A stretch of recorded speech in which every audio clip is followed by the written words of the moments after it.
అందరికీ నమస్కారము. వేద సంస్కృత సమితి వారు తెలుగు మాధ్యమంలో నిర్వహిస్తున్న ఈ సనాతన ధర్మం ప్రాథమిక స్తర తరగతులకు వచ్చేసిన ఆత్మబంధులందరికీ స్వాగతం. మన కార్యక్రమం ప్రప్రథంగా వందే మాతరం పాడుకుంటూ స్టార్ట్ చేద్దాము. సత్యవతి గారు ఆలపిస్తారు. అందరికీ వందనములు. వందే మాతరం, వందే మాతరం, సుజలాం సుఫలాం మలయజ శీతలాం సస్యశ్యామలాం మాతరం వందే మాతరం. శుభ్రజ్యోత్స్న పులకితయామిని పుల్లకుసుమిత ద్రుమదళ శోభిని సుహాసిని సుమధుర భాషిణి సుఖదాం వరదాం మాతరం వందే మాతరం. వందే మాతరం. ఇప్పుడు ప్రార్థన ప్రమోదిని గారు చేస్తారు. అందరికీ నమస్కారము. ముందుగా మనం ఒక నిమిషం పాటు ధ్యానం చేద్దాము.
ఇప్పుడు 3 సార్లు ఓంకారం చెప్దాము.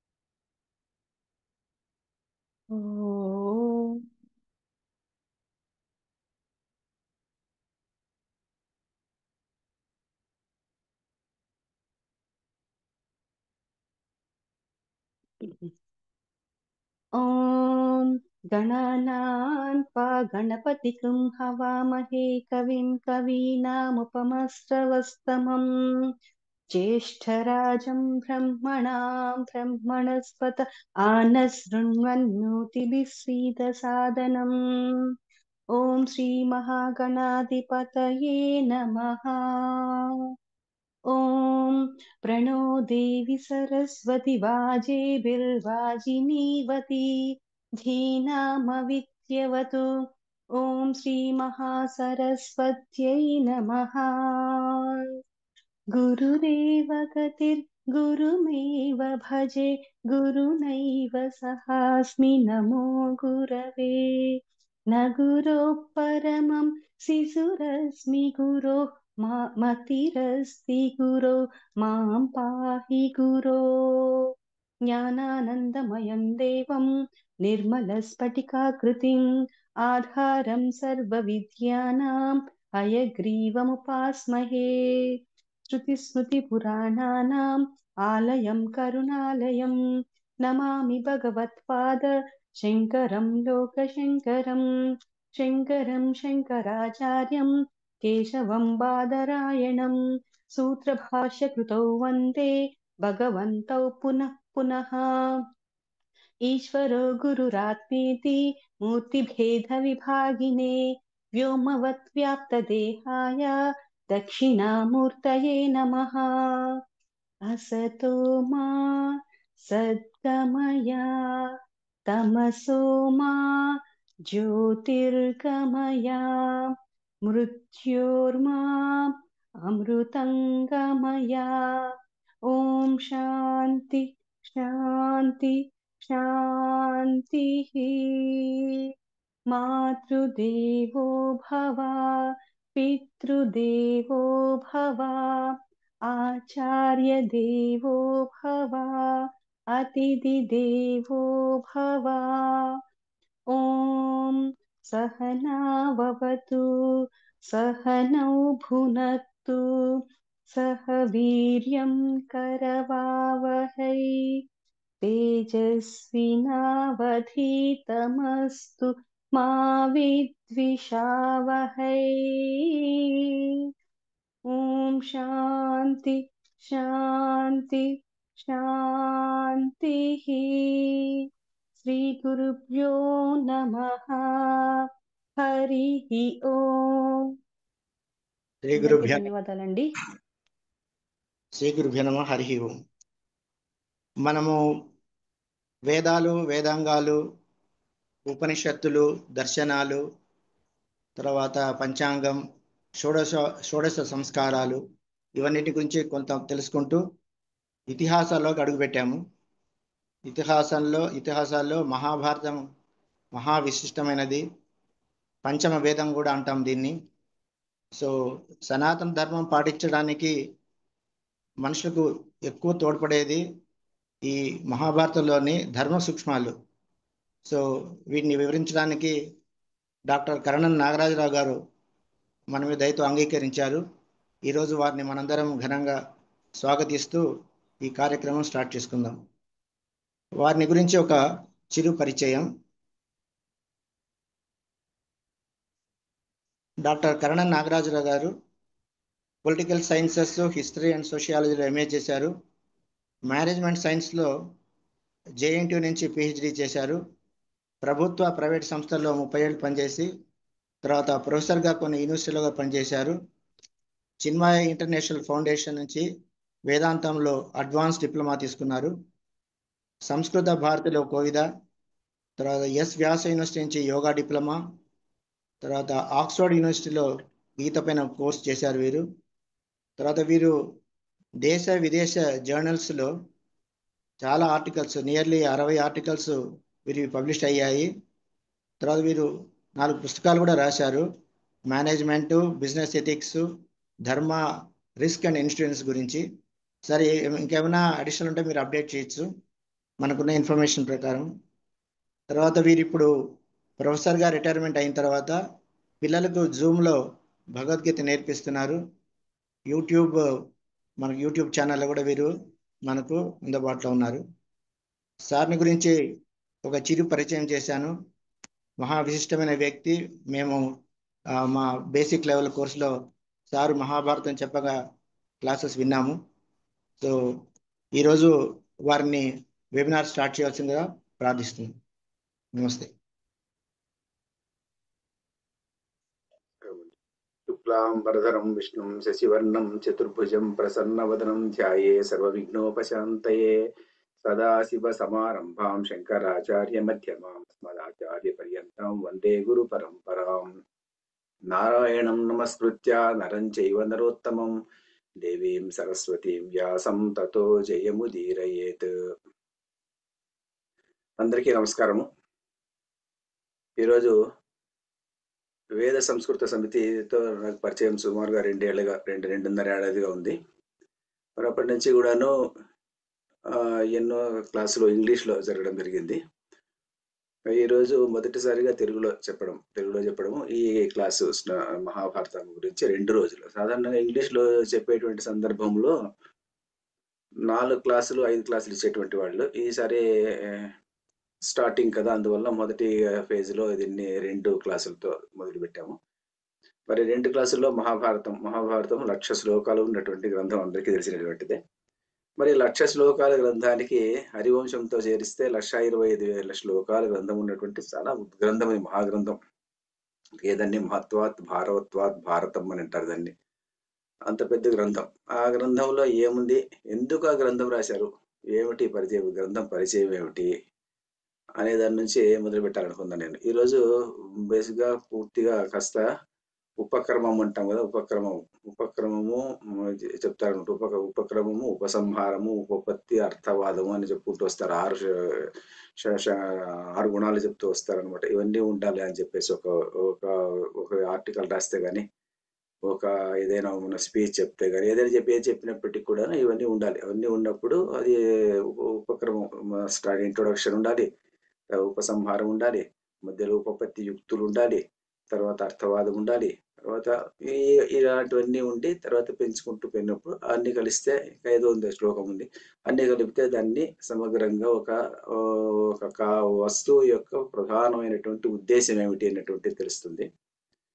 మనం ఈ రోజు రేపు 2 రోజులు మహాభారతాన్ని గురించి చెప్పుకోవాలని మన వేద సంస్కృతి సమితి వాళ్ళు చెప్పారు. మరి మహాభారతాన్ని గురించి తెలియని వాళ్ళు ఎవరైనా ఉన్నారంటే అందరికీ తెలుసు మహాభారతాన్ని. ఎవరినన్నా అడగండి మహాభారతం మాకు తెలుసు అంటారు. మహాభారతం తెలియనటువంటి వాళ్ళు ఎవరు లేరు, చాలా అందరికీ తెలుసు మహాభారతం. మరి మహాభారతం అందరికీ తెలిసేసినప్పుడు మరి మహాభారతాన్ని మళ్ళీ ఎందుకు చదువుతున్నాము, అది ఇతిహాసం అని ఎందుకు అంటున్నాము, దాని కథ ఏమిటి అనేది కాస్త మనము చూడాలి. దాన్ని అంటే మహాభారతాన్ని ఎలా చదవాలి అని చెప్పేసి కూడా ఒకటి ఉంటుంది. అంటే అందరికీ నేను ఎలా ఉంటుందంటే, ఇది పిల్లలకు చెప్పే పాఠం ఓ రకంగా ఉంటుంది, పెద్దలకు చెప్పేటువంటి పాఠం ఓ రకంగా ఉంటుంది. అందుకోసమే దాన్ని ఏమిటంటే, దాన్ని పిల్లలు చెప్పేది అయితే పెడగాగి అంటారు, పెద్దవాళ్ళు చెప్పేది అండర్గాగి అంటారు. అండర్గాగి అంటే ఏమిటంటారంటే, అది కొత్త టర్మ్. అది పెద్దలకు అంతా చాలా మంది వివిధ ఏజ్ గ్రూపుల్లో ఉన్నటువంటి వాళ్ళు, వివిధ వ్యక్తిత్వాలు ఉన్నటువంటి వాళ్ళు, అంతేకాకుండా వివిధమైనటువంటి ఎక్స్పీరియన్సెస్, వాళ్ళ యొక్క అనుభూతులు ఉన్నటువంటి వాళ్ళు, ఇలాంటివంటి వాళ్ళంతా ఒక స్టేజ్ మీదకి వచ్చినప్పుడు ఎలా ఉంటుందంటే, అందరికీ అంతా తెలిసి ఉంటుంది, కొంతమందికి ఇంకా చాలా ఎక్కువ తెలిసి ఉంటుంది, కొంతమందికి చాలా తక్కువ తెలిసి ఉంటుంది, కొంతమందికి అలా కొద్దిగా తెలిసి ఉంటుంది అన్నట్టుగా రకరకాల వ్యక్తిత్వాలు ఉన్నటువంటి వాళ్ళు ఉంటారనమాట. ఆ సందర్భంలో ఏమైపోతుందంటే,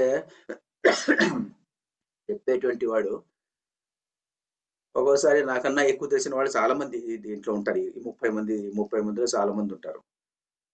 కానీ వాళ్ళకి ఏం తెలియదు అన్నట్టుగానే చెప్పుకుంటూ వెళ్ళాలి నేను. ఎందుకంటే నేను ఆ ఉద్దేశంతోనే అజంప్షన్స్ అంటారు కదా, అజంప్షన్ మీదనే చెప్పాలి. లేకపోతే ఏమిటంటే అందరికీ చెప్పాలి. అందరికీ చెప్పేటువంటి సందర్భంలో కొన్ని మీకు ఆల్రెడీ తెలిసి ఉంటుంది, కొన్ని ఇంకా ఎక్కువ తెలిసి ఉంటుంది. అలాంటి ఎక్కువ తెలిసినటువంటి వాళ్ళు మళ్ళీ చెప్తే నేను కూడా గ్రహించి తర్వాతి పాఠానికి నాకు ఉపయోగం అవుతుంది. అది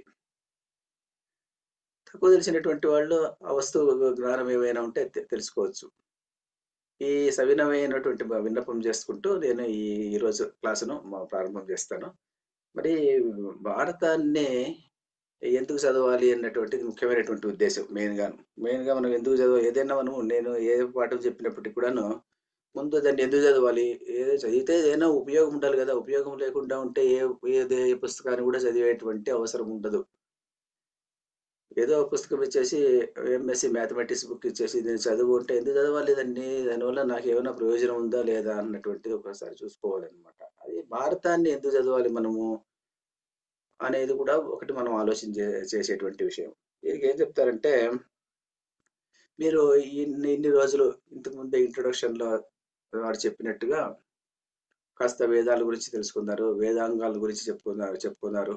తర్వాత వివిధమైనటువంటి ఆచార వ్యవహారాలు, ఇలాంటివన్నీ సనాతన సంస్కృతి సంప్రదాయాలను ఉన్నటువంటి ఎన్నో విషయాలు తెలుసుకుంటూ వచ్చి ఇప్పుడు ఇతిహాసాల్లోకి ప్రవేశించాము అని చెప్పేసి ఇంతకుముందే చెప్పారు వారు. ఆ సందర్భంలో వేదాంగాలన్నీ కొద్దిగా మీకు ఇంట్రొడక్షన్ అయింది అంటే దానికి అర్థం ఏమిటంటే, మీకు ఒక విషయం ఇప్పటికీ అవగతం అయిపోయి ఉంటుంది. ఏమిటంటే, అది చెప్పే పని లేకుండా అవగతమైనటువంటి విషయం ఏమిటంటే, వేదాల్లో సమస్తమైనటువంటి సారము ఉంది అన్నటువంటి విషయం ఒకటి. సమస్త ధర్మాలకు వేదము ఉన్నటువంటిది ప్రమాణం ప్రమాణము. సమస్త ధర్మాలకు కూడా వేదం ప్రమాణం. ఈ ధర్మము అన్నటువంటిది ఏమిటి అంటే, ధర్మం ఉన్నటువంటిది ప్రతిపాదితమైనటువంటిది మొట్టమొదట ప్రతిపాదితమైనది ఎక్కడ అంటే వేదాల్లో ప్రతిపాదితమైంది. అదే సమస్త ధర్మాలు వేదం నుంచి పుట్టినటువంటివి. మరి వేదాల్లో ఉన్నటువంటి ధర్మం అన్ని చోట్ల ఉంది అన్నటువంటి నూచారంగా మనకు వస్తున్నటువంటి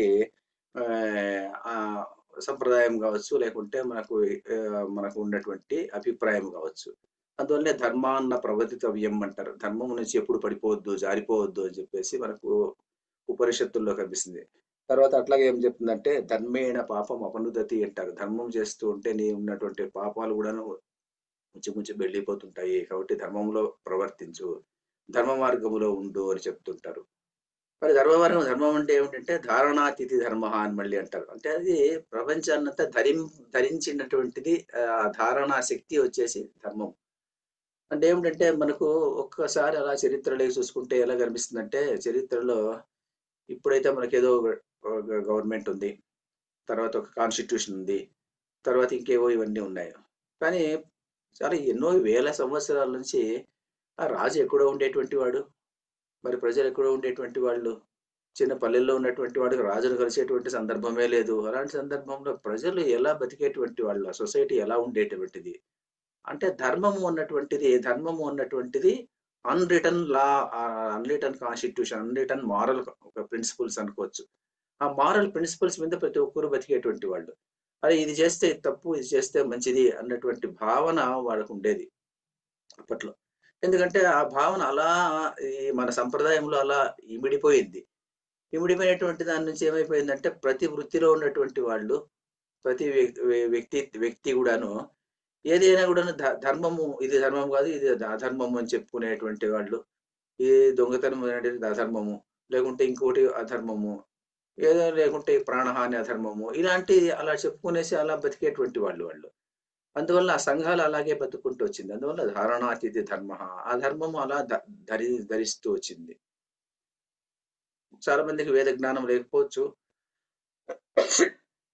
అయినప్పటికీ కూడాను పామర జనులు అలా అర్థం చేసుకుంటూ వెళ్ళేటువంటి వాళ్ళు. కానీ వాళ్ళు చేసుకునేటువంటి ఆ అభిప్రాయాలు తప్ప ఒప్ప అనేటువంటి తెలియదు ఒక్కొక్కరు. ఎందుకంటే ధర్మాన్ని ఏం చెప్తారంటే ధర్మము అన్నటువంటిది సూక్ష్మంగా ఉంటుంది. ఆ సూక్ష్మంగా ఉన్నటువంటి ధర్మాన్ని అర్థం చేసుకోవడం చాలా కష్టము అన్నటువంటివి మనకు యక్ష ప్రశ్నల్లో అలాంటి సందర్భంలో ధర్మరాజు చెప్పినటువంటి సందర్భాలు ఉన్నాయి. ధర్మం అతి సూక్ష్మంగా ఉంటుంది, దీన్ని అర్థం చేసుకోవడం చాలా కష్టము. మరి ద్రౌపదిని పెళ్లాడేటువంటి సందర్భంలో మరి 5 మందికి ఎలా ఆమె భర్త అవుతుంది అంటే, ధర్మ సూక్ష్మం నీకు అర్థం కాదు మహారాజా అని చెప్పేసి ద్రుపదునికి ధర్మరాజు చెప్తాడు. ధర్మ సూక్ష్మం అలా ఉంటుంది. ధర్మం ఏమిటి అనేది చెప్పడం చాలా కష్టం. ఏది ఎప్పుడు ధర్మము, ఏది ఎప్పుడు ధర్మం కాదు. ఒకే ధర్మం ఒక సందర్భంలో ధర్మమైనప్పుడు ఇంకో సందర్భంలో ధర్మం కాదు. ఇలాంటివన్నీ ఉంటాయన్నమాట. ఈ ధర్మాన్నంతా వేదంలో ఉంది సరే, వేదమేమో సంస్కృతంలో రాయబడింది. పామర జనులకు అందరికీ అర్థం కాదు. మరి అలాంటి సందర్భంలో వేద వాంగ్మయం ఉంది. ఆ వేద వాంగ్మయాన్ని పామర జనాలకు ఎలా పరిచయం చేయాలి అన్నటువంటిది తపన. వేద వాంగ్మయంలో ఉన్నటువంటి వాళ్ళ యొక్క తపన ఏమిటంటే, వేదవ్యాసుడు కానీ, అటు రామాయణం రచించినటువంటి వాల్మీకి భగవానుడు కానీ, వీళ్ళందరికీ తపన ఏమిటంటే వేదోపబృంహణ అని రాస్తారు ఇద్దరు కూడాను. అంటే వేదం యొక్క బాగా కంటెంట్‌ను చెప్పడానికి కోసము, మరి పామర జనుల కోసం అందించడానికి కోసము మా ప్రయత్నం ఏమిటి అంటే మేము ఈ పుస్తకాన్ని రచిస్తున్నాము. అంటే పామర జనులకు అర్థం కావాలి. పామర జనులకు అర్థం కావాలంటే ఏమిటంటే పామర జనులు అందుకే ఏం చెప్తారంటే వేదాలు ప్రభు సంహితాలు అంటారు. ప్రభు సంహితాలు అంటే ఏమిటంటే రాజు మాదిరిగా శాసిస్తాయంట. రాజు మాదిరిగా శాసిస్తాయి ప్రభు సంహితాలు. అంటే ఏంటంటే do this, do not do like this అన్నట్టుగా ఇది చెయ్యి, అది చేయకూడదు. విధి నిషేధం అంటాం కదా, అలా చెప్తాయి ప్రభు సంహితాలవి. ఇది ప్రభు సంహితాలు, వేదాలు గాని, ఇది ఉపనిషత్తులు గాని. మరి అలా చెప్పినప్పుడు అది అది ఎలా ఉంటుందంటే క్రిప్ట్ గా ఉంటుంది. చిన్న సెంటెన్స్ సత్యం వద అంటారు అంతే. సత్యం వద అంటే సత్య మార్గంలో ఉంటూ సత్యం చెప్పు అంతే.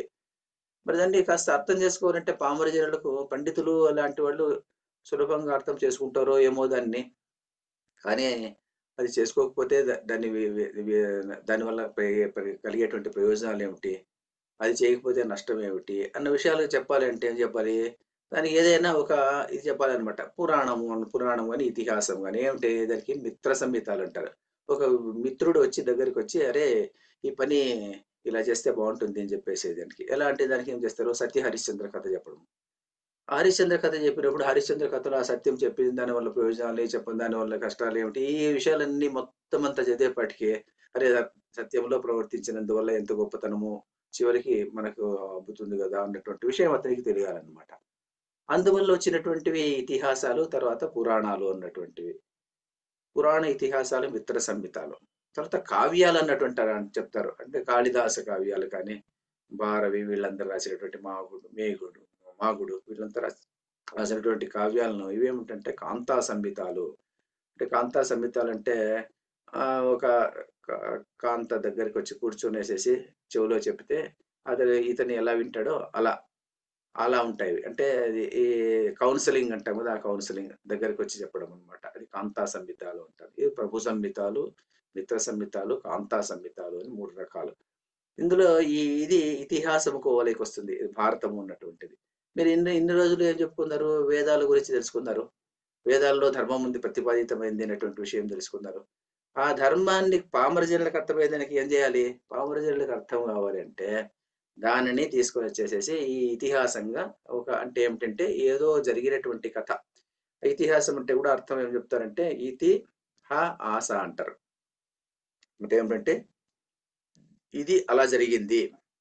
అలా జరిగింది అంటే ఏమిటి అంటే అక్కడ ఉన్నటువంటి వ్యక్తుల యొక్క ఎవరో జరిగినటువంటి వ్యక్తుల యొక్క చరిత్ర మీద ఆ కథను తీసుకునేసి ఆ కథను రాస్తూ అందులో ధర్మాలను చెప్పడమే ప్రధాన ఉద్దేశం. భారతం కథను ఏమో ధర్మరాజులు, పాండవులు వీళ్ళ కథ ఒకవైపు, కౌరవులు ఒకవైపు వీళ్ళ ఘర్షణ, యుద్ధము అది అతనికి సంబంధం లేనటువంటి విషయం. అది ఏమిటంటే ఆ కథను తీసుకున్నాము, జరిగినటువంటి కథను తీసుకున్నాము. కానీ మా ఉద్దేశం ఏమిటి? ధర్మాన్ని ప్రతిపాదించాలి. ధర్మము అన్నటువంటిది ఏమిటి? ధర్మార్థ కామ మోక్షములు అన్నటువంటి ఏమి అనేటువంటి విషయాన్ని ప్రజలకు చెప్పాలి అన్నటువంటి తపనతో రాసినటువంటి గ్రంథము మహాభారతం. ఇది రామాయణం కానీ భారతం కానీ. లేకపోతే కథకు వాళ్ళ దృష్టిలో ఇంపార్టెన్స్ లేదు. కానీ ఇప్పుడు పరిస్థితి ఎలా ఉందంటే మహాభారతం చదివావా అంటే మహాభారతం నాకు తెలుసు, అంతా తెలుసు. ఎలా తెలుసు నీకు? నేను టీవీలో చూశాను, 100 ఎపిసోడ్లు చూశాను. నేను 100 ఎపిసోడ్లు చూసేస్తే టీవీ ఎఫెక్ట్స్, తర్వాత ఏదో యుద్ధము, ఒక యుద్ధాన్ని 15 నిమిషాలు చూపించడము, అది అందులో మనకు మనస్సును జాగృతపరిచేటువంటి విషయాలు అందులో లేవు. కొన్ని ఉండొచ్చు, లేదని చెప్పలేను పూర్తిగా. కొంతమంది డైరెక్టర్లు చాలా బాగా తీసి ఉండొచ్చు, కొంచెము విషయాలు చెప్పి ఉండొచ్చు. కానీ మహాభారతం కానీ రామాయణం కానీ ఎలా ఉంటుందంటే వీటిలో అలా చదివితే మనకే అర్థం కాదనమాట. ఒక వ్యక్తిని బాటసారిని నడుచుకొని ఏదో బెంగళూరు నుంచి హైదరాబాద్ వరకు నడుమున్నారంట. ఆయన నడుచుకుంటూ వెళ్తున్నాడు. నడుచుకుని వెళ్ళేటప్పుడు ఆయన ఉద్దేశం ఏమిటి? ఆబ్జెక్టివ్ అంటాం కదా దాన్ని. ఆబ్జెక్టివ్ ఏమిటి? ఇక్కడి నుంచి అక్కడికి వెళ్ళాలి. వెళ్తూ ఉన్నాడు, ఎక్కడ వెళ్ళిపోతున్నాడు. వెళ్ళిపోయి నేను గమ్యం రీచ్ అయినాను అన్నాడు. ఏం చూసావు? నేనేం చూడలేదు, నేను ఊరికే దారి చూసుకుంటూ వచ్చేసాను అన్నాడు ఒకడు. ఇంకోడు అన్నాడు, నేను దారిలో వచ్చేటప్పుడు ఇటువైపు పుష్పాలు, అటువైపు ఫలభరితాలైనటువంటి చెట్లు, ఇంకొక వైపు ఆయుర్వేద సంబంధమైనటువంటి వృక్షాలు, తీగలు, లతలు, ఇది చూశాను, ఇంకోటి చూశాను, మరొకటి చూశాను, పంటలు చూశాను, చెట్లను చూశాను. మరి భారతం కూడా అలాగే ఉంటుంది. భారతం అనేటువంటి ఒక ప్రయాణం, ఆ ప్రయాణంలో మనం పుస్తకం తీసుకొని మనం ముందుకు సాగినప్పుడు కేవలం కథ చూసుకుంటూ పోతే మనము అందులో ఉన్నటువంటి రసాన్ని మనం ఆస్వాదించలేము. అందులో ఏముంది, అందులో ఏమిటి, దాంట్లో ఉండేటువంటి దాన్ని ఎందుకు రాశారు దాన్ని అంటే ఆ వేదం యొక్క సారాంశాన్ని చెప్పడానికి వచ్చినటువంటి రాసిన భారతం కథలో మనము కేవలం ధర్మరాజు భీముడు కొట్టాడుకున్నారు, లేకుంటే ధర్మరాజు వీటికి 5 మంది పెళ్ళాములు ఉన్నారు, అది ఆమె చెడ్డది, లేకుంటే దుర్యోధనుడు మంచివాడు, ఇంకోటి కర్ణుడు ఇంకోటి మంచివాడు, అలా కాదు. అది అందుకోసం చెప్పినటువంటి కథ కాదు భారతం. కాబట్టి మనకు చాలా మంది మనం అనుకునేది ఏమిటంటే భారతం నాకు చాలా బాగా తెలుసు అనుకుంటుంటారు. అది అలాగే యోగా అంటుంటారు కదా, యోగా కూడా అలాగే ఉంటుంది అనమాట. యోగా అంటే చాలా మంది నేను యోగా చేసి వచ్చాను పొద్దున్నే అంటారు. యోగా అంటే ఆసనాలు వేయడం కాదు కదా. యోగా అంటే అది నియమ అవన్నీ చెప్పుకుంటూ వచ్చినప్పుడు అష్టాంగ యోగంలో ఇది ఒక అంగం మాత్రమే ఆసాము అనేటువంటిది. యమ నియమ ప్రాణాయామ ప్రత్యాహార ధారణ అని చెప్పుకుంటూ వస్తారు కదా అవన్నీ. దాంట్లో ఈ ఆసనం అనేటువంటిది ఒక అంగం మాత్రమే. అది ఒక అంగాన్ని పట్టుకొని వీళ్ళు ఏం చేస్తారంటే అలా స్ట్రెచ్ చేయడము, ఇలా స్ట్రెచ్ చేయడము, bending of the knees, bending of the neck అనుకుంటూ ఉంటారు అనమాట. బెండింగ్ అనేటువంటిది యోగము కాదు. పతంజలి యోగ సూత్రాల ప్రకారం సుఖం స్థిరం ఆసనం అంటారు. సుఖంగా ఏది కూర్చుంటావో అదే ఆసనం అంటారు. కానీ బెండింగ్ అన్ని కాదన్నమాట. అది యోగము కాదు యాక్చువల్ గాను. కానీ bending outside is not yoga, inner words bending is yoga అంటారు సాధారణంగా మహాత్ములు. కాబట్టేసి bending inside is called yoga, bending outside is not yoga అంటారు. అలాగే ఇది కూడా అంతే. మహాభారతాన్ని కూడాను, మహాభారతం కానీ రామాయణాన్ని కానీ అధ్యయనం చేసేటువంటి వాళ్ళు అలా వీధిలో నడుచుకుంటూ వెళ్ళిపోయినటువంటి బాటసారిలాగా వెళ్ళిపోతే వాళ్ళకి తెలిసేది చాలా తక్కువగా తెలుస్తుంది. అలా వెళ్ళకూడదు. అలా వెళ్ళేటువంటి సందర్భంలో అలా ఉన్నటువంటి ఆఖ్యానాలు కానీ, ఉపాఖ్యానాలు కానీ, అందులో ఉన్నటువంటి తత్వాలు కానీ, చిన్న పురాణ కథలు కానీ, వాటి సారాంశం ఏమిటి? ప్రతి కథను మహాభారతంలో ఇంతవరకు ఏ కథ తీసుకున్నప్పటికీ కూడాను నీతి లేనటువంటి కథ ఇంతవరకు నేను ఏది నాకు కనబడలేదు. అందులో ప్రతి కథలోను ఏ కథ అయినా తీసుకోండి, ఏ కథ తీసుకున్నప్పటికీ కూడాను చివరిలో కాస్త నీతి ఉంటుంది. అందువల్లనే మహాభారత కథలు చెప్పేటువంటి సందర్భంలో చాలా మంది కథలు చెప్తుంటారు. కథలు మహాభారత కథ చెప్పేసి వెళ్ళిపోతే మరి అందులో ఉన్నటువంటి ఏం గ్రహించాల్సినటువంటి విషయం ఏమిటి అనేది చాలా ముఖ్యమైనటువంటి విషయం. అది చెప్పేటువంటి వాళ్ళు చాలా తక్కువగా ఉంటారు.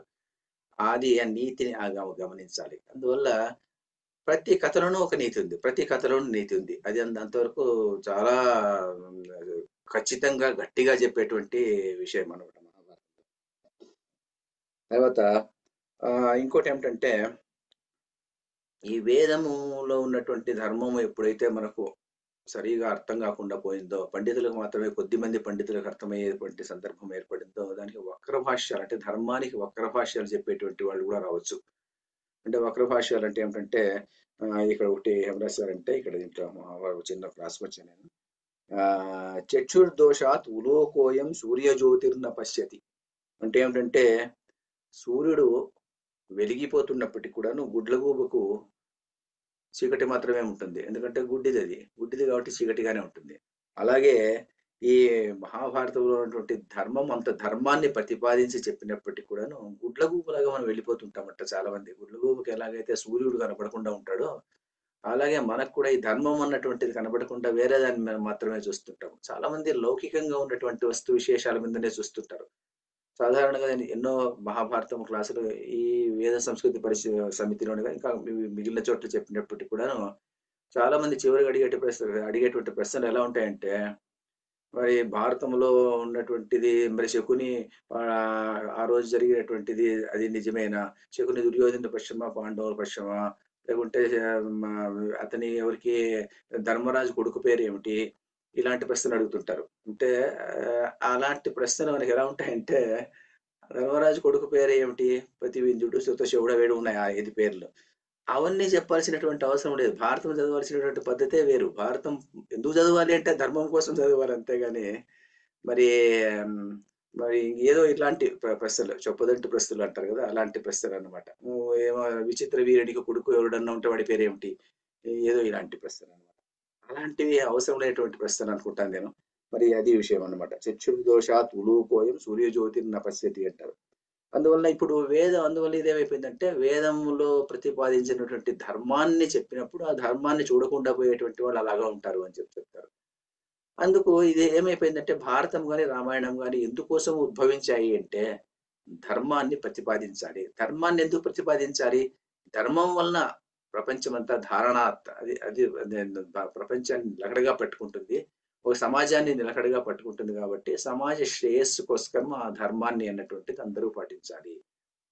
ఈ ధర్మాన్ని దాన్ని ఏం చెప్పారంటే, దీనివల్ల ఏం చెప్పారంటే, పాతకాలంలో ఈ ధర్మాన్ని ఆచరించు నీకు మంచి జరుగుతుంది, ధర్మాన్ని ఆచరించి నీకు పుణ్యం వస్తుంది, ఈ ధర్మాన్ని ఆచరించు నీకు స్వర్గానికి వెళ్తావు, ఇలాంటివన్నీ చెప్పుకుంటూ వచ్చారనమాట. ఈ ధర్మాన్ని ఎందుకు ఆచరించాలి అనేటువంటి ఉద్దేశంతో ఆ రిలీజియన్ అంటాం కదా, ఆ రిలీజియన్ అన్నటువంటిది ఎందుకు వచ్చింది అంటే, రిలీజియన్ అనేది it is even if there is no religion invent religion అంటారు నెపోలియన్ బోనాపార్టీ. ఎందుకంటే సామాన్య జనులు సాధారణంగా ఊరికే చెప్పేసేసి ధర్మాన్ని పాటించే వాడు పాటించకపోవచ్చు. కాబట్టి రిలీజియన్ అన్నటువంటిది అలా వచ్చింది. అంతేగాని మన యొక్క పుస్తకాలు, మన వేదాలు కానీ ఉపనిషత్తులు కానీ ఇలాంటివి చదివినప్పుడు పర్పస్ అది కాదనమాట. అది ఏముండేను, చిన్న పిల్లవాడికి స్కూల్కి వెళ్ళాలంటే వాడు ఏడుస్తుంటాడంట. ఏడుస్తున్నప్పుడు వాడికి ఒక లాలీపాప్ ఇస్తారంట. లాలీపాప్ ఇచ్చేసరే నేను స్కూల్కి వెళ్తే లాలీపాప్ ఇస్తాను అంటాడంట. మరి లాలీపాప్ కోసం స్కూల్కి వెళ్ళకూడదన్నమాట.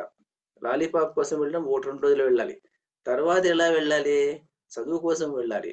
మనం ఎలా ఉంటామంటే ఈ లాలీపాప్‌నే పట్టుకున్నాం అన్నమాట. చాలా మంది ఎలా ఎలా ఉంటారంటే ఈ లాలీపాప్ కోసమే స్కూల్‌కి వెళ్ళేటువంటి వాడు ఎలా ఉంటాడో, అలాగే ఈ పుణ్యం కోసమే మనం ఇది ఏదైనా పనులు చేస్తుంటాం గానీ, అలా కాకుండా పుణ్యం పక్కన పెట్టేసేసి ధర్మం కోసం అన్నటువంటి చదివేటువంటి వాళ్ళు చాలా తక్కువ. అందువల్ల ఏమైపోతుందంటే భారతాన్ని నేను పారాయణ చేసినాను. రామాయణం పారాయణం చేసినాను. పారాయణంలో ఏమీ ఉపయోగం లేదండి చెప్పాలంటే. పారాయణము ఉపయోగం ఉందో లేదో మరి అంటే ఉండొచ్చునేమో తెలీదు గానీ, మరి అందులో ఉన్నటువంటి దాన్ని పాటించాలి. భగవద్గీత పారాయణ గ్రంథము అనుకుంటారు చాలా మంది. భగవద్గీత పారాయణ గ్రంథం కానే కాదు. అది ఆచరణాత్మకమైనటువంటి గ్రంథం. అలా చేయాల్సింది. అలా చేసుకుంటూ వెళ్తే గానీ దానివల్ల ఉపయోగం ఉండదు. మీరు దాన్ని మనం గమనించాల్సినటువంటి విషయం అన్నమాట. ఇప్పుడు అందువల్ల ఏమైపోయిందంటే ఈ ధర్మము అన్నటువంటిది ఏదైతే మనం ప్రతిపాదించామో వేదములో, ఆ వేదములో ఉన్నటువంటి అదే ధర్మంలో ఉన్నటువంటి విషయాలన్నిటిని ఇతిహాసము అన్నటువంటిది ఏం చేసిందంటే కథల రూపంలో ముందుకు తీసుకొచ్చింది. కథల రూపంలో తీసుకొచ్చి మన ముందు అది ప్రతిపాదించింది. చిన్న చిన్న కథలు. ఆ కథలు ఎలా ఉంటాయంటే చూడండి, ఒకటి ఉదాహరణకి ఎలా ఉంటుందంటే ధర్మరాజు అశ్వమేధ యాగం చేశాడు. అశ్వమేధ యాగం చేసిన తర్వాత అతనికి ఎంతో కీర్తి వచ్చింది, అంత వచ్చింది. అతను అంత అంత అంత గొప్పగా దానాలు చేసినటువంటి వాళ్ళు ఎవరు లేరు అన్నటువంటి గొప్ప విషయం అన్నమాట. మరి అలాంటి సందర్భంలో అక్కడ ముంగిస రావడము మనకు తెలిసినటువంటి కథే. అసక్తుప్రక్తుని కథ అప్పుడు వస్తుంది. ఆ సక్తుప్రక్తుని కథ వచ్చినప్పుడు ఆ సక్తుప్రక్తుని యొక్క దానము గొప్పదా, ధర్మరాజు దానం గొప్పదా అన్నటువంటిది ఒక డిబేట్ జరుగుతుంది అక్కడ. ఏమిటా డిబేట్లో ఏమిటి అర్థం మనం చేసుకోవాల్సింది? సక్తుప్రక్తుడు అన్నటువంటి వాడు దానం చేసినప్పుడు వాడికి ఏమీ లేకుండా ఉన్నటువంటి ఒక బ్రాహ్మణుడు తనకు ఉన్నటువంటిదంతా వేరే వాళ్ళకి ఇచ్చేసేసి ఆయన ఎన్నో రోజులు ఉపవాసం ఉన్నటువంటి అతని దానం గొప్పదా, లేకుంటే ఎంతో ధనం ఉన్నటువంటి ధర్మరాజు చేసినటువంటి ఈ దానము గొప్పదా అన్నటువంటి వచ్చినప్పుడు ఆ విధేయత ఉందా లేదా, ఆ వినయం ఉందా లేదా దానం చేసేటువంటిది అన్నటువంటిది అక్కడ సందర్భము. అది ఆ ధర్మం అక్కడ చాలా ప్రాధాన్యత ఇచ్చి మహాభారతాలు ఏం చేస్తారంటే అలాంటి టాపిక్ వచ్చినప్పుడు చాలా విశ్లేషించి రాస్తారు దాన్ని. అది ముఖ్యమైనటువంటి విషయం. అది తెలుసుకోవాల్సినటువంటి అంశం. అంతేగాని సత్తుప్రక్తుని భార్య పేరు ఏమిటి అవసరం లేదు చెప్పడం అన్నమాట. అలా ఉంటుందన్నమాట. సో ఇలాంటి చిన్న చిన్న విషయాలన్నీ మనకు భారతంలో ఎలా ఉంటుందంటే ఈ చిన్న కథ చెప్తారు. ఆ చిన్న కథ చెప్పి ఆ చిన్న కథలో విశ్లేషిస్తారు. మరి ఏమిటి ఇది మంచిదా, అది మంచిదా అని చెప్పేసి. అందువల్ల ఏం చెప్తారంటే భారతము, రామాయణానికి ఉన్నటువంటి ప్రాశస్త్యం ఏమిటంటే ఒక్కొక్కసారి వేదంలో ఒక్కసారి చెప్పినటువంటి విషయాల్ని రెండు రకాలుగా అర్థం చేసుకునేటువంటి సందర్భాలు ఉంటుంది. ఇది ఒక్కొక్కరికి ఒక్కో రకంగా అర్థమవుతుంది. లేకుంటే ఒక్కొక్కసారి స్మృతి గ్రంథాలకు, శృతి గ్రంథాలకు ఏదో తారతమ్యం ఉన్నట్టుగా ఉంటుంది. పురాణాలకు తర్వాత వేదాలకు ఏదో తారతమ్యం ఉన్నట్టుగా ఉంటుంది. అక్కడ చెప్పిన విషయం ఇక్కడ వేరే రకంగా చెప్పారు. ఇక్కడ చెప్పింది అక్కడ వేరే చెప్పారు అన్నటువంటిది ఏవైనా ఉంటుంది. సో అలాగా ఉన్నప్పుడు ఏమైపోతుందంటే ఏదైనా ఒక రకమైనటువంటి బాహ్యంగా ఏదైనా ఒకదానికి సరిపోయినటువంటి అంశం ఉంది అని మనకు అనిపించినప్పుడు అలాంటి వాటికి సమాధానం ఏమిటి? మరి ఏది మంచిది, ఏది చెడ్డది? మరి ఆ సత్యం చెప్పడం మంచిదా? ఆ సత్యం చెప్పినప్పుడు ఏదైనా ఒక వ్యక్తి హింస చేయడం మంచిదా? ఒక ఎగ్జాంపుల్ భారతంలోనే వస్తుంది ఒక కథ. ఒక ముని ఉంటాడు. ఆ ముని ఒక వ్రతం పెట్టుకొని ఉంటాడు. ఏం వ్రతం అంటే అతను నేను సత్యం మాత్రమే చెప్తాను, అసత్యం చెప్పను అనుకుంటాడు. అది అందరికీ తెలుసు, చుట్టుపక్కల పల్లె వాళ్ళందరికీ తెలిసి ఈ ముని ఎప్పుడు కూడాను సత్యం మాత్రమే చెప్తాడు, అసత్యం చెప్పడు అన్నటువంటి విషయం. ఒకసారి ఏమైపోతుంది, ఒక ఊరిలోకి ఒక పల్లెలోకి దొంగలు ప్రవేశిస్తారు. దొంగలు ప్రవేశించినప్పుడు ఊర్లో వాళ్ళు భయపడేసేసి ఉన్నటువంటి వస్తువులు తీసుకునేసి అడవులోకి పరిగెత్తుతారు. వాళ్ళు అంటే వీళ్ళు కూడా పరిగెత్తారు, దొంగలు కూడా పరిగెత్తారు. వాళ్ళు దొరకకుండా పరిగెత్తి వచ్చి చివరికి ముని ఆశ్రమం కనిపిస్తుంది. అలసిపోయి ఆ ముని ఆశ్రమంలో తలదార్చుకుంటారు. అలజడి అయినప్పుడు ముని కళ్ళు తెరుస్తాడు. ముని కళ్ళు తెరిచినప్పుడు కళ్ళు తెరిచి చూస్తే వీళ్ళంతా మనుషులంతా వచ్చి దాక్కుంటుంటారు. కొన్ని నిమిషాలకంతా దొంగలు వస్తారు. దొంగలు కూడా తెలిసి ఇతను ముని సత్యవ్రతుడు అనేసేసి వాళ్ళు నువ్వు సత్యవ్రతుడు, నీవు నిజం చెప్పు, ఇక్కడికి ఎవరైనా వచ్చారా అనేసి. ఇతనే అనుకుంటాడు నేను నిజం చెప్పాలి కదా, నా సత్యవ్రతం కదా నాది అని చెప్పేసి నేను చూశాను అంటాడు. మరి ఎవరు ఎక్కడ ఉన్నారు అంటారు, అగో వాళ్ళు అక్కడ ఉన్నారు అంటాడు. ఎందుకంటే సత్యం చెప్పాలి కదా, మరి సత్యం చెప్తాడు అనమాట. సత్యం చెప్పినప్పుడు వాళ్ళు ఏం చేస్తారు, వాళ్ళని కొడతారు, కొట్టేసేసి వాళ్ళని కొంతమందిని చంపి ఆ వస్తువులు తీసుకునేసి దొంగలు వెళ్ళిపోతారు. వెళ్ళిపోయిన తర్వాత ఈయన ఏమనుకుంటాడు, ఆ రోజు మథనం చేసుకుంటాడు, నేను నేను చేసింది తప్ప తర్వాత ఒప్ప అనేసి. నేను సత్యవ్రతంలో ఉన్నాను కదా, సత్యం బద అన్నది కదా వేదం, మరి తప్పేముంది అనుకుంటాడు. అనుకునేసి అలా ఉంటాడు. మరి ఆయన చనిపోయిన తర్వాత ఆయన స్వర్గలోకానికి వెళ్ళాలన్నప్పుడు ఇంద్రుడు అతన్ని యమలోకానికి పడేస్తాడు. ఎందుకు పడేస్తున్నావు, నేను సత్యవ్రతంలో ఉన్నాను ఇన్ని రోజులు అంటే, నీ సత్యం ఆ రోజు చేసావు కదా, ఆ సత్యం నువ్వు చెప్పినప్పుడు చాలా మంది చనిపోయారు అంటాడు. మరి నేను సత్యవ్రతంలో ఉన్నప్పుడు ఆయన చనిపోతే నా సంబంధం ఏమిటి అంటాడు ఈయన. అప్పుడు ఇంద్రుడు అంటాడు, అలా కాదు, నీ సత్యము వల్ల హింస జరిగిందా అహింస జరిగిందా అన్నటువంటిది ముఖ్యమైనటువంటి విషయం. నువ్వు చెప్పిన సత్యము అన్నటువంటిది మీన్స్ అండ్ ఎండ్స్ అంటాం కదా, దీనివల్ల జరిగినటువంటిది ఏమి జరిగింది, దానివల్ల ఏం జరిగింది, హింస జరిగింది. హింస జరిగింది నీ మూలంగా, నువ్వు సత్యం చెప్పిన దాని మూలంగా కొంతమంది వ్యక్తులు చనిపోయేటువంటి అవకాశం అక్కడ ఏర్పడింది. అందువల్ల నీ సత్యము హింసాత్మకమైనటువంటి సత్యం అసత్యము అంటాడు.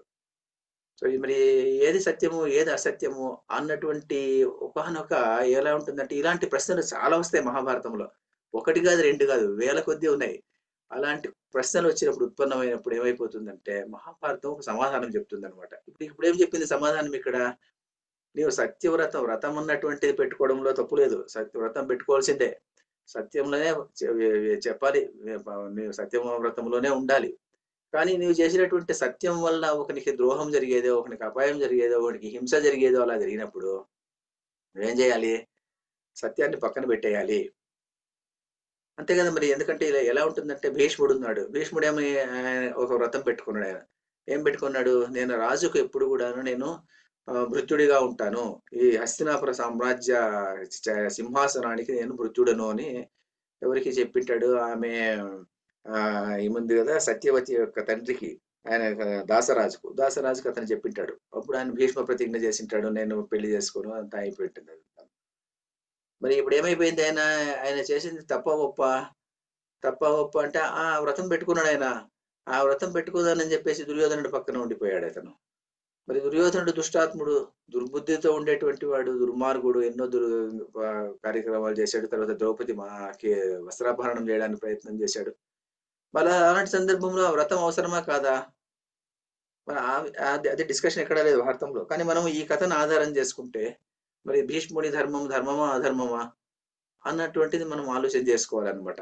కాబట్టి అది ఆలోచన చేసుకునేటువంటి ఇలాంటి డైలమాస్ అంటారు, అంటే ఎథికల్ డైలమాస్ అంటాం ఇంగ్లీష్లో దీన్ని. ఎథికల్ డైలమాస్ అంటే ఒకే సందర్భంలో రెండు ప్రవృత్తులు వచ్చినప్పుడు, ఈ ప్రవృత్తి మంచిదా ఆ ప్రవృత్తి మంచిదా, ఇది మంచిదా అది మంచిదా, మనం బేరేజ్ వేసుకునేటువంటి శక్తి, సామర్థ్యము, ఆ కుశలత్వము అన్నటువంటిది భారతం చదివితే వస్తుంది. అందువల్లనే పూర్వకాలంలో ఏం చెప్పేటువంటి వాళ్ళు అంటే, ఒక రాజు కావాలి అంటే వార్తా దండనీతి అన్వీక్షకి అని ఇలా చెప్పుకుంటూ వస్తారనమాట. దాంట్లో అన్వీక్షకి అంటే ఇవన్నీ చెప్తారనమాట. వేదాలు, తర్వాత ఉపనిషత్తులు, ఇతిహాసాల యొక్క నాలెడ్జ్ను అన్వీక్షకి అంటారు. అన్వీక్షకి, వార్త, దండనీతి, ఇంకేదో ఉంటుంది. అవన్నీ చెప్పేసి ఇవన్నీ ఉంటే మాత్రమే అతను రాజుగా రాణిస్తగలుగుతాడు. లేకపోతే రాజుకు నాట్ ఎలిజిబుల్ అతను. అతనికి వచ్చేటువంటి ప్రసక్తే లేదు, రాజు అయ్యేటువంటి ప్రసక్తే లేదు. చాణక్య అర్థశాస్త్రంలో వస్తుంది. అలా చెప్పుకుంటూ వస్తారనమాట. కాబట్టి ఎలా ఉంటుందంటే ఇవన్నీను, ఈ నీతి ఎలా ఉంటుంది, ఈ నీతిని ఎలా అర్థం చేసుకోవాలి, ఏ సందర్భంలో ఎలా అర్థం చేసుకోవాలి. చాలా మంది మనం ఎలా ఉంటుందంటే, ఈ మహాభారతంలో కూడా మనకు చాలా సందర్భాల్లో ఈ మనకు ప్రధానంగా కనిపించేది ఏమిటంటే, అధర్మ మార్గంలో ఉన్నటువంటి వాళ్ళు కూడాను ధర్మాన్ని కోట్ చేసుకుంటూ వెళ్తుంటారు అనమాట. అలాంటి సందర్భాలు కూడా మనకు చాలా కనిపిస్తాయి మహాభారతంలో. అలాంటి సందర్భంలో వాడి ధర్మమా అధర్మమా, వాడి పరంగా వాడి ధర్మమే, కానీ ధర్మమా అధర్మమా నిర్ణయించేది ఇంకొక రకంగా మనం నిర్ణయించాలి. సైంధవుడు వస్తాడు. సైంధవుడు వచ్చినప్పుడు ఏం చేస్తా అంటే, ఆమెను ద్రౌపదిని చూస్తాడు ఇక్కడ మన అరణ్యంలో ఉన్నప్పుడు. ఆ సందర్భంలో 5 మంది పాండవులు అక్కడ ఉండరు. 5 మంది పాండవులు బయటకు వెళ్ళింటారు. ఈమె ఒక్కతి ఉంటుంది, ఇంకా ఎవరో ఒకరు ఉంటారు. ఎవరు ఆమె ఇతను ధౌమ్యుడు ఉంటారు. ధౌమ్యుడు ఉంటాడు. ధౌమ్యుడు ఎవరు, పురోహితుడు, పాండవుల పురోహితుడు ఉంటాడు. తర్వాత ద్రౌపది ఉంటుంది, ఇంకెవరు ఉండరు. ద్రౌపది అప్పుడే స్నానం చేసి వచ్చి తలను ఆరవేసుకునేసి, ఆమె పురుడు ఆరేసుకుంటూ బయట నిలుచుకొని ఉంటుంది ఆమె. ఆ సందర్భంలో సైంధవుడు అటు పోతుంటాడు, ఈమెను చూస్తాడు. చాలా అందగత్తి అనుకుంటాడు. అందగొచ్చేసి ఈమెను తీసుకొని వెళ్ళాలి అనుకుంటాడు. తీసుకొని వెళ్ళేటప్పుడు వాడు ఏమంటాడంటే మొదట చెప్పి చూస్తాడు రమ్మని చెప్పేసి. ఈమె రాదు. ఈమె తిరస్కరిస్తుంది. తర్వాత నీవు ఎవడెవడు సైంధవుడు అని చెప్తాడు, జయద్రథుడు అది ఇది అంత చెప్తాడు. మరి మా దుస్సలము భర్త నీవు కాబట్టేసి నీవు మా బంధువు ఏదో వరుస కావాలా, అలాంటివన్నీ ఇలా కోరుకోకూడదు. ఆమె ధర్మం చెప్తుంది.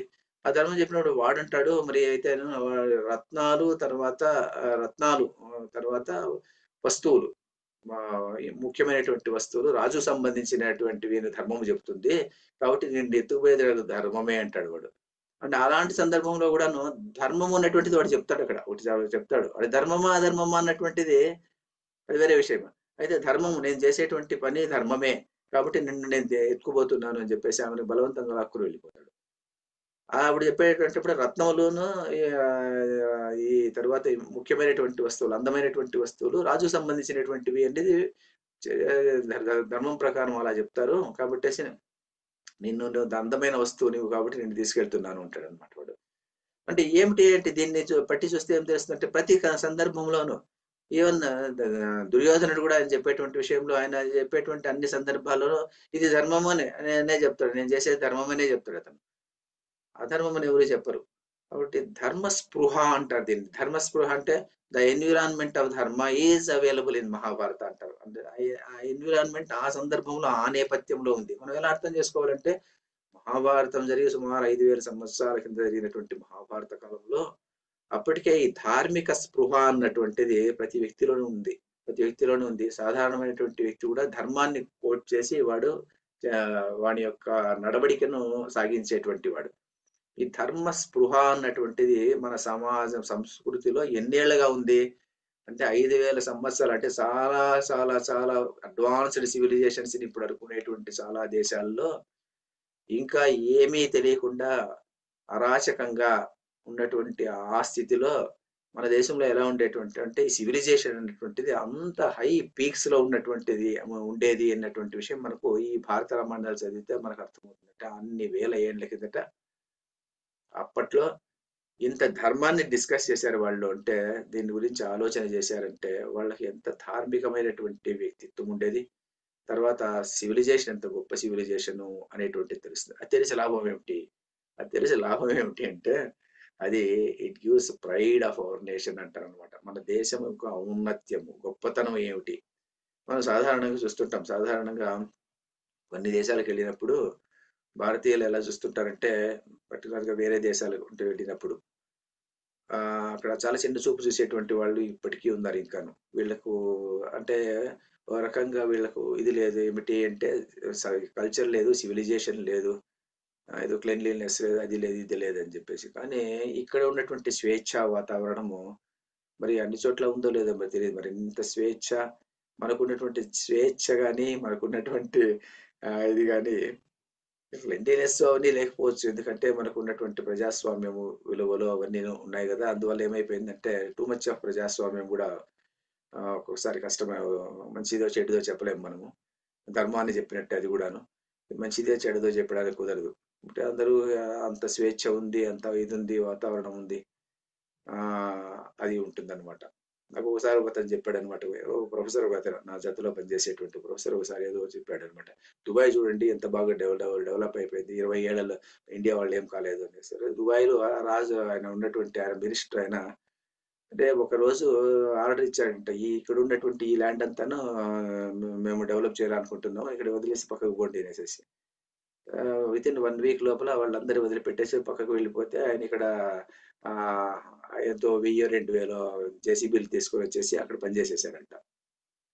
మరి అలాంటిది మరి భారతదేశంలో ఒక రైతు యొక్క భూమిని కొంచెం తీసుకోవాలి అంటే ఎన్ని కోట్లకి వెళ్ళాలి, ఎన్ని దినాలు పడుతుంది అనేది మనం యోచన చేయాలి కదా. మరి మనం ఎందుకంటే మనం ఉన్నటువంటి పరిస్థితి ఏమిటి, చైనా డెవలప్ అయింది మనం కావాలేదంటే చైనాలో ఉన్నటువంటి భావ వ్యక్తీకరణ కానీ అక్కడ ఉన్నటువంటి ఇది కానీ గవర్నమెంట్ కానీ ఎలా ఉంటుంది, మనది ఎలా ఉంటుంది, ఇవన్నీ మనం ఆలోచన చేయకోకుండా ఊరికే మాట్లాడేటువంటి మాటలు అలా మాట్లాడుకోకూడదు అనే అభిప్రాయం అంతే. సో ఇది అలాగే ఉంటుంది. ఇది భారతాన్ని మనం అలా చదవాలన్నమాట. భారతాన్ని చదివేటువంటి సందర్భంలో ఈ ధర్మము అన్నటువంటిది ఏమి ప్రతిపాదితమైంది అనేటువంటి విషయాన్ని మనము ఆ వస్తు విషయాన్ని మనం పట్టుకోవాల్సి ఉంటుంది. ఆ వస్తు విషయాన్ని పట్టుకోవాలంటే మనకు ఈ భారతాన్ని ఇలా చదవాలి అనమాట. అందువలన ఇంత చదివిన తర్వాత ఏం చెప్పాడంటే, భారతం అంతా రాసిన తర్వాత వేదవ్యాసులు అంటారు, యది అస్తి తద్ అన్యత్ర అంటాడు. ఎన్నే హాస్తి నతత్ క్వచిత్ అని. అంటే ఏమిటంటే ఈ దాంట్లో ధర్మ అర్థ కామ మోక్షములు అనేటువంటి పురుషార్థాలు అని చెప్పుకుంటాం మనం. 4 పురుషార్థాలు, చతుర్విధ పురుషార్థాలు అని చెప్పుకుంటాం కదా. ఈ చతుర్విధ పురుషార్థాలకు సంబంధించినటువంటి విషయం జ్ఞానం ఏమైనా ఉంది అంటే ఇక్కడ ఏముందో, ఈ భారతంలో ఏముందో అదే ఇంకెక్కడైనా ఉంటుంది. ఇక్కడ అది ఏదైనా చెప్పలేదంటే అది ఇంకెక్కడనూ లేదనే అర్థము. లేనటువంటి విషయమే. లేనటువంటి విషయం. ఇక్కడ ఏముంటే వేరే తట్టు అదే ఉంటుంది. అంటే ఇది this is the ultimate thing అని. వేదాలకు సారం ఏమిటి అంటే ఆ వేద సారమంతా తీసుకొచ్చి ఈ 1,00,000 శ్లోకాల చట్రంలో బిగించినాను. ఇందులో ఉన్నదే వేరే చోట ఉంది. ఇందులో లేనిది వేరే చోట లేదు అనేసి. దీనికి కూడా కొంతమంది కామెంట్ చేస్తుంటారు. మరి న్యూక్లియర్ సైన్స్ అందులో ఉందా అనేసేసి. న్యూక్లియర్ సైన్స్ గురించి అతను చెప్పలేదు. ధర్మార్థ కామ మోక్ష అని 4టిలో ఏది హస్తి తదన్యత్ర అన్నాడు. అంతేగాని నేను nuclear science, atomic energy award పతికెట్టదంతా ఏం చెప్పలేదు ఆయన. ఈ 4 విషయాల్లో ధర్మార్థ కామ మోక్షాణం ఈ 4ట్లో మాత్రం ఏది ఇక్కడ ఏది ప్రతిపాదితమైందో అదే వేరే చోట ఉంది. ఇక్కడ ఏది ప్రతిపాదితం కాలేదో అది వేరే చోట లేదు అని చెప్పేసి ఘంటాపథంగా చెప్పి రాసుకున్నటువంటి మహాగ్రంథం ఇది. అందువల్లనే ఏమైపోయిందంటే ఈ ధర్మార్థ కామ మోక్షాలు సంబంధించిన ధర్మము అంటే కూడా మళ్ళీ ప్రవృత్తి ధర్మము, నివృత్తి ధర్మము అని రెండు చెప్తారు. ప్రవృత్తి ధర్మం అంటే లౌకికంగా మనం ప్రవర్తించేటువంటి ధర్మము. అంటే జీవన యాతన కోసం, జీవనం నడిచేదాని కోసం మనం చేసేటువంటి కార్యక్రమాలన్నీ ప్రవృత్తి ధర్మం అంటాము. నివృత్తి ధర్మం అంటే మోక్షానికి ప్రయత్నం చేసేటువంటి ధర్మం అది. ఆ ధర్మాన్ని మోక్ష ధర్మము. ఇది మోక్ష ప్రతిపాదితమైనటువంటి ధర్మం. అందువల్లనే భగవద్గీత కానీ, సనత్సుజాతీయము కానీ, విష్ణు సహస్రనామం కానీ, శివ సహస్రనామం కానీ ఇవన్నీ మహాభారతంలో మనకు కనిపిస్తాయి. ఇవన్నీ కనిపిస్తే ముందు ముందు కొన్ని కనిపిస్తుంటాయి. ఇది భారతం యొక్క గొప్పతనం.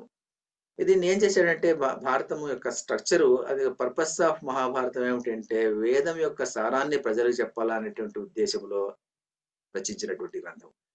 అందువల్ల ఇదేమంటే వేద సారమంతా ఇందులో ఇమిడి ఉంది అని చెప్పేసి చెప్తారు. వేద సారమంతా ఇందులో ఇమిడి ఉంది కాబట్టేసి సాధారణ జనులు కూడా సాధ్యమైనంత వరకు సులభంగా దీన్ని చదువుకునేసేసి ఆ ధర్మాన్ని నీవు పాటించాలి అన్నటువంటి ఉద్దేశంతో రచించినటువంటి గ్రంథము మహాభారతం. అందువల్ల మనం చదవాలి.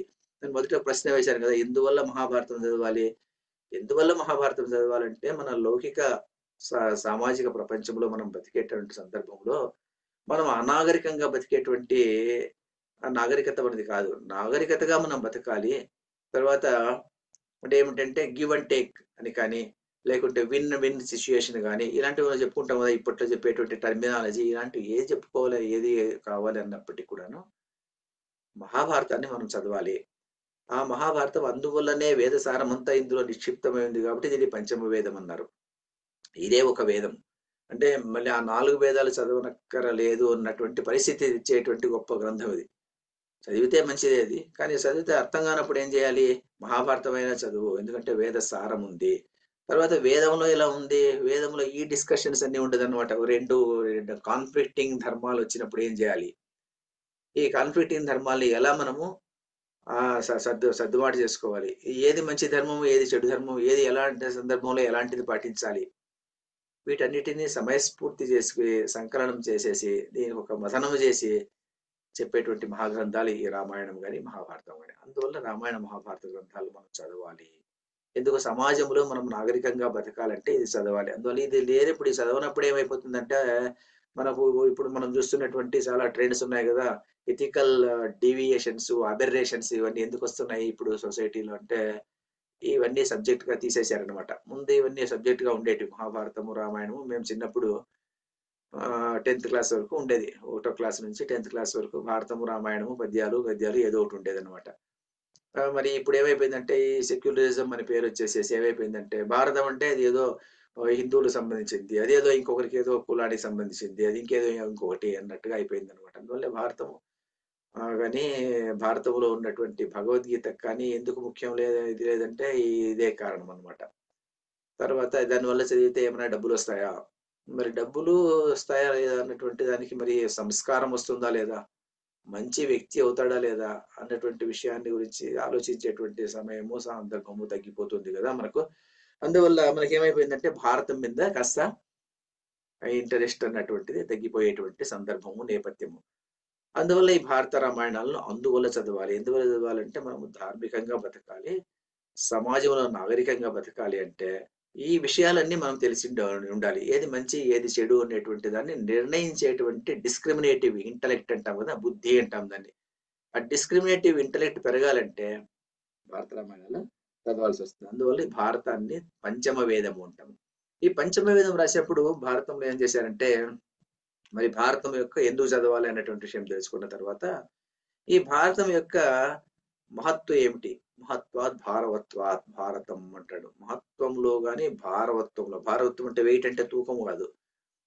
ఎందుకంటే ప్రపంచ సాహిత్యం, ఏ సాహిత్యం తీసుకున్నప్పటికీ కూడాను గ్రీక్ లో మనం ఏం చెప్తారంటే ఇలియడ్స్, ఒడిసి, ఇంకోటి ఏదో ఉంది, ఆ రెండింటిని కంపేర్ చేసుకుంటే గానీ, లేకుంటే ఇంకే లిటరేచర్ తో కానీ కంపేర్ చేసుకుంటే, షేక్స్పియర్ మొత్తం పుస్తకాలతో కంపేర్ చేసుకుంటే కానీ ఇవి ఎన్నో రెట్లు పెద్దది మహాభారతం. 1,00,000 శ్లోకాలు ఉన్నటువంటి గ్రంథం. రామాయణం 24,000 శ్లోకాలు అయితే ఇది వచ్చేసి 1,00,000 శ్లోకాల గ్రంథము. హరివంశంతో చేస్తే అది 25 లక్షల శ్లోకాలు. 1,25,000 శ్లోకాలు, 25,000 శ్లోకాలు. 1,25,000 శ్లోకాలు ఉన్నటువంటి గ్రంథం ఇది. అందువల్ల ఏమవుతుందంటే చాలా మంది భారతాన్ని చదవాలి అని చెప్పేసి మొదలు పెడతారనమాట. మొదలుపెట్టిన తర్వాత కొన్ని రోజులు చదివిన తర్వాత ఏమైపోతుందంటే నమస్కారం చేసి పక్కకు వచ్చేస్తారు చాలా మంది. ఆదిపర్వం సభాపర్వం అయిపోయేపాటికి శక్తి క్షీణించిపోతుంది. ముందుకు వెళ్ళడానికి కథ ఉంటుంది కానీ మళ్ళీ చదువుదాం అనుకోవడమో, ఏదో జరగడమో, వెళ్ళిపోవడము ఇలా అయిపోతుంది. కాబట్టి పూర్తి చదివేటువంటి వాళ్ళు చాలా తక్కువైపోతున్నారు. ఆదిపురం సభాపురం ఏదో టీవీలో చూడడం అన్నటువంటిది చూస్తే ఆ కథ కాదు, అది కేవలం కథ కోసం చిన్నపిల్లలకు చెప్పేటువంటి కథలు అంతే. అవన్నీ చిన్నపిల్లలు అంటే bed side stories for children అంటాం కదా, అలాంటి వాటికి పనికి వచ్చేటువంటి స్టోరీస్ కోసం అంతేగాని మరి మనస్సుకు ఒక ఉల్లాసం కావాలి, మనసు ఒక తేజస్సు కావాలి అంటే భారతం చదివే పద్ధతే వేరే ఉంటుంది. ఆ చదివే పద్ధతిలో ఆ భారతాన్ని అలా చదవాలి అని చెప్తారనమాట. అది ఇది ప్రధానమైనటువంటి విషయం. ఇది మహత్వాత్ భారవత్వాత్, మహత్వంలోనూ గొప్పతనం ఉంది. భారవత్వాత్ అంటే ఏమిటంటే ఈ యొక్క సైజ్ మహాభారతం కూడాను చాలా పెద్దది. ఏ లిటరేచర్ తో తీసుకున్నప్పటికీ కూడాను మన లిటరేచర్ చాలా పెద్ద లిటరేచర్ అని చెప్పి చెప్తాం అనమాట. ఒక మహాభారతమే కాదు, మనకి అలాంటివి చాలా ఉన్నాయి. అలాంటిదే మనకు పురాణాలు, అష్టాదశ పురాణాలు తీసుకుంటే కూడాను పురాణాల సాహిత్యం కూడా లక్షల్లో ఉంటుంది. శ్లోకం యొక్క సంఖ్య లక్షల్లో ఉంటుంది. అన్ని శ్లోకాలు మరి అంత సాహిత్యాన్ని ఎలా వీళ్ళు రాయగలిగారు అన్నటువంటిది చాలా అద్భుతమైనటువంటి విషయము. ఇప్పుడు మనం ఏ చిన్న రాసినప్పటికీ కూడా మనం దానికి ఒకటి ఇది పెట్టుకుంటాం అనమాట. ఏమి వేదవ్యాస భారతానికే ఇంకేదో చిన్న పుస్తకం రాస్తే ఇది కాపీ రైట్స్ అని పెట్టుకుంటాం. పెద్ద అప్పటి వాళ్ళు కాపీలు లేదు, రైట్స్ ఏం లేదనమాట. వాళ్ళు ప్రజల కోసం చెప్పినటువంటి గ్రంథాలు ఇవన్నీ అంత పెద్దది. మరి ఈ భారత గ్రంథాన్ని రాసేటువంటిది ఎలా రాశాడు అన్నటువంటిది బ్రీఫ్ ఇంట్రడక్షన్ గా చెప్పుకుంటున్నాం ఈరోజు. అందువల్ల ఈ భారతాన్ని ఎలా రాశారంటే రాసేటువంటి సందర్భంలో కూడా నైమిషారణ్యంలో చెప్పారు దీన్ని.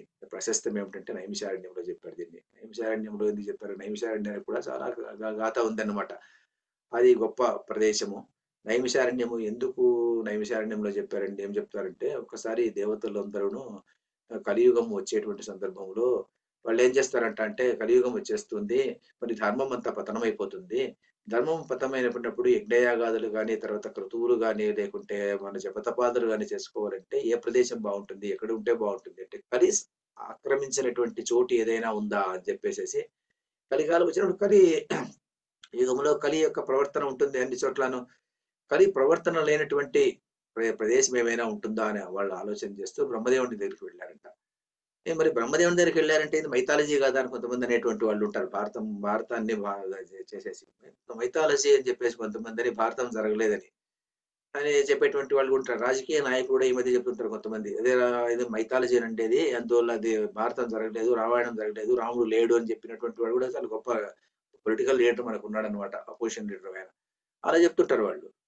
మరి ఏమిటి అంటే మైథాలజీ అని చెప్పుకునేదానికి లేదు. ఎందుకు మైథాలజీ అని చెప్పుకునేదానికి లేదంటే అలా ఎందుకు జరిగిందంటే, అప్పుడు మహాభారతంలో చూడండి ఒక వనపర్వంలో మనకు ఒక సందర్భం వస్తుంది అనమాట.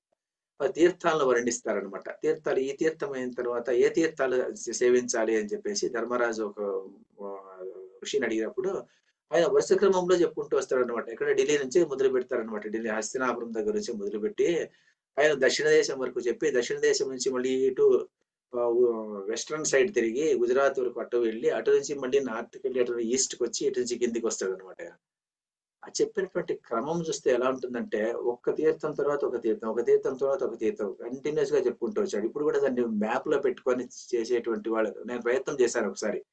సుమారుగా అంటే నాకు నా నాలెడ్జ్ తెలియనటువంటి తీర్థాలు మనకు తెలియదు అవి. ఆ తీర్థాలన్నీ మనం మ్యాపింగ్ చేసుకుంటూ వెళ్తే ఖచ్చితంగా అదే లైన్ లో వస్తుంది. అక్కడి నుంచి నార్త్ నుంచి సౌత్ వరకు వచ్చి, సౌత్ నుంచి మళ్ళీ వెస్టర్న్ సైడ్ పైకి ఎక్కి, అటు నుంచి మళ్ళీ పైకి ఎక్కి హిమాలయాల వరకు వెళ్ళి మళ్ళీ ఇటు సైడ్ వచ్చి, మళ్ళీ సౌత్ డౌన్కి వచ్చి, మళ్ళీ ఇటు నుంచి మళ్ళీ ప్రయాణం చేసేటువంటి సందర్భాలు సుమారుగా 350 తీర్థాల గురించి వరుస క్రమంలో చెప్పుకుంటూ వస్తాడు. ఇక్కడ ఇది ప్రశస్తం, ఇక్కడ ఇది ప్రశస్తం అని చెప్పేసేటువంటి సందర్భము మనకు కనిపిస్తుంది. తర్వాత ఇట్లాంటి కొన్ని చూసినప్పుడు రామాయణంలో పోయినటువంటి ప్రదేశాలన్నిటికీ ఆ ప్రదేశాలు చూసి రామాయణం ఒక దారి బాట అని చెప్పేసి అది చేస్తుంటారు. సో ఇవన్నీ చూస్తే అక్కడ చెప్పినటువంటి విషయాలు కానీ చాలా మనకు మ్యాచ్ అయిపోతూ ఉంటాయి అన్నమాట. మ్లేచ్చులు అంటారు ఎవరిని, వీళ్ళను అలెగ్జాండర్ ఇలాంటి వాళ్ళు గ్రీక్స్ వాళ్ళందరినీ మ్లేచ్చులు అనేటువంటి వాళ్ళు. చీనీస్ అనేటువంటి వర్డ్ అప్పుడు యూజ్ అయింది. ఇలాంటివన్నీ మనకు చాలా కనిపిస్తుంటాయి. అవన్నీ అప్పుడు సందర్భంలో ఎవరెవరు వచ్చారు, ఎవరెవరు ఏం చేశారు, తర్వాత అప్పుడు ఉన్నటువంటి భౌగోళిక పరిస్థితులు అవన్నీ మనము చూస్తూ పోతుంటే అంత నాలెడ్జ్ అప్పట్లో ఉండేది అని చెప్తే అది మనం మైథాలజీ అని చెప్పేదానికి లేదనమాట. అది జరిగినటువంటి విషయమే. శ్రీకృష్ణుడు లేడు అని అనగలుగుతాము మనము. శ్రీకృష్ణుడు ఉన్నాడు, అతను భగవద్గీత చెప్పాడు. ఆ చెప్పినటువంటి ప్రదేశం ఇప్పుడు ఉంది, ఆ స్థలం మనకు కనిపిస్తుంది. ఇవన్నీ మనకు ఉన్నాయి కదా. మరి ఇంత మనకు సంస్కృతి, సంప్రదాయము, ఆచారము, వ్యవహారము అంతా మనకు అక్కడి నుంచి నడుస్తూ వస్తుంది. అప్పుడు కొన్ని చెప్పినటువంటి ఆచార వ్యవహారాలు ఇప్పటికి కూడా నడుస్తూనే ఉంటాయి అన్నమాట. మరి శమీశమైతే పాపం మనం చెప్పుకుంటుంటాము. ఆ శమీ వృక్షం దగ్గరికి వెళ్ళినప్పుడు ఆ పాండవులు అక్కడ దాన్ని పెట్టారు. వాళ్ళ ఇతర గాంధీవాన్ని కానీ, భీముని యొక్క గద కానీ అవన్నీ అక్కడ పెట్టి సంక్షిప్తం చేశారు. తర్వాత ఇప్పటికి కూడా శమీ చెట్టుకు అంత ప్రాశస్త్యం ఉంది అని చెప్పుకొని శమీశమైతే పాపం మనం చెప్పుకుంటాం. అది 5000 ఏళ్ళుగా చెప్పుకునేటువంటి ఆ శ్లోకం. సో ఇవన్నీ మన ట్రెడిషన్స్ అంటాం కదా. ఆ ట్రెడిషన్స్ కానీ మన ధర్మాన్ని కానీ తెలుసుకోవాలంటే మనం ఎలా ఉండేది, అప్పటి పరిస్థితి ఎలా ఉండేది, ఇప్పటి పరిస్థితి ఎలా ఉండేది, అప్పటి వర్ణ వ్యవస్థ ఎలా ఉండేది, ఇప్పటి వర్ణ వ్యవస్థ ఎలా ఉంది, దానికి లింక్స్ ఏమిటి అన్ని మనం తెలుసుకోవాలంటే భారత రామాయణం చదవాల్సిందే కదా. మరి చదవకుండా పోతే అర్థం కాదనమాట. ఇప్పటికి కూడా కొంతమంది ఈ ఆర్గ్యుమెంట్స్ చేస్తుంటారు. ఏమిటంటే ఇవన్నీ ఉంటాయి అనమాట. వర్ణ వ్యవస్థ అది ఎవరో ఒకరు స్థాపించారు. వర్ణ వ్యవస్థ ఒక వర్గం వాళ్ళు దీన్ని వర్ణ వ్యవస్థను స్థాపించారు, వాళ్ళ కోసం స్థాపించారు. ఇలాంటి కొన్ని ప్రశ్నలు చెప్తుంటారు వాళ్ళు. మరి దానికి ఎందుకు ఆ వర్ణ వ్యవస్థ వచ్చింది, ఆ వర్ణ వ్యవస్థకు తర్వాత ఈ వర్ణాశ్రమ ధర్మాలు ఎందుకు ఏర్పడినాయి, వర్ణ ధర్మాలు కానీ ఆశ్రమ ధర్మాలు కానీ ఎందుకు వచ్చాయి, ఆ ధర్మాల వల్ల అప్పటి ప్రయోజనం ఏమిటి, అది ఎలా మనం డైవర్ట్ అయ్యి మళ్ళీ ఎలా మారింది, ఇదంతా మనకి ఇవన్నీ తెలియాలంటే ఆ లింక్ అక్కడ ఉంటుందన్నమాట. ధర్మానికి మూలాలు ఉన్నాయి కదా. మన ధార్మిక మూలాలన్నీ మహాభారతంలో కానీ రామాయణంలో కానీ మనకు కనిపిస్తాయి. ఒకటి మనకు ఏదైనా ఒక విషయం సమగ్రంగా తెలియాలి అంటే ఎక్కడి నుంచి చూడాలంటే మహాభారతము అంతకు ముందు నుంచే చూసుకుంటూ రావాలన్నమాట. చూసుకుంటూ వస్తే గానీ మనకు ఆ సమగ్రంగా ఆ విషయం అర్థం కాకుండా పోతుంది. సో ఇది దాన్ని చదివేటువంటి ఉద్దేశం. ఈ భారతము ఇలా ఉన్నటువంటి భారతాన్ని ఆయన ఎలా చెప్పుకుంటూ వచ్చాడంటే నైమిషారణ్యంలో చెప్పారనమాట. నైమిషారణ్యము గొప్ప ప్రదేశం. అప్పుడు బ్రహ్మదేవుడు ఏం చేశాడంట అంటే, అదే దేవతలంతా వచ్చి ప్రార్థించారు మీరు, సరే నేను ఒక చెప్తాను చూడండి అని చెప్పేసి ఆయన ఏం చేశాడంట అంటే మనోమయ చక్రాన్ని వాళ్ళకి ఇచ్చాడంట. ఈ అతను మనసుతో సృష్టించినటువంటి ఒక చక్రాన్ని ఇచ్చి అందుకు ఒక ఇరుసు బిగించి, ఈ చక్రం ఎక్కడ పడిపోతే, ఈ చక్రం నేమి అంటారు దాన్ని, నేమి అంటే ఇరుసు అంటాం కదా, నేమి ఎక్కడ పడిపోతే అది ముఖ్యమైనటువంటి ప్రదేశము అని చెప్పేసి అక్కడ మీరు జపతపాదులు చేసుకోండి, అక్కడ కలియుగ ప్రవేశించడు అని చెప్పాడు. అప్పుడు ఆ చక్రం తిరుగుతూ తిరుగుతూ అన్ని లోకాలు తిరుగుతూ వచ్చిందంట. ఆ ఋషులంతా దాని వెంట పరిగెత్తుకుంటూ వచ్చారంట. వచ్చినప్పుడు అది తీరాన ఇప్పుడు మనం నైమిషారణ్యం అని చెప్పుకునేటువంటి ప్రదేశాన్ని ముందు ధర్మారణ్యము అంటే విష్ణు అరణ్యము అని చెప్పుకునేటువంటి వాళ్ళు అంట దాన్ని. ఆ ప్రదేశానికి వచ్చి అది ఏమైపోయిందంటే ఆ ఇరుసు విరిగిపోయిందంట. ఇరుసు అక్కడ పోయి కింద పడిపోయింది. అది కింద పడిపోగానే అప్పుడు ఆహా ఇది మంచి ప్లేసు, నేమి పడిపోయింది కాబట్టి నైమిషారణ్యము అని దాని పేరు పెట్టుకున్నారు వాళ్ళు. తర్వాత చక్రం ఉంటుంది కదా, చక్రం ఏమైపోయింది, ఆ చక్రం అక్కడి నుంచి వచ్చినటువంటి ఆ స్పీడ్‌తో ఏమైంది, గిరగిర తిరుగుతూ వెళ్ళేసి అది ఒక పక్క పడిందంట. సుమారు ఓ 10, 15 కిలోమీటర్లు, 20 కిలోమీటర్ల దూరంలో అది కనిపిస్తుంది ఇప్పుడు.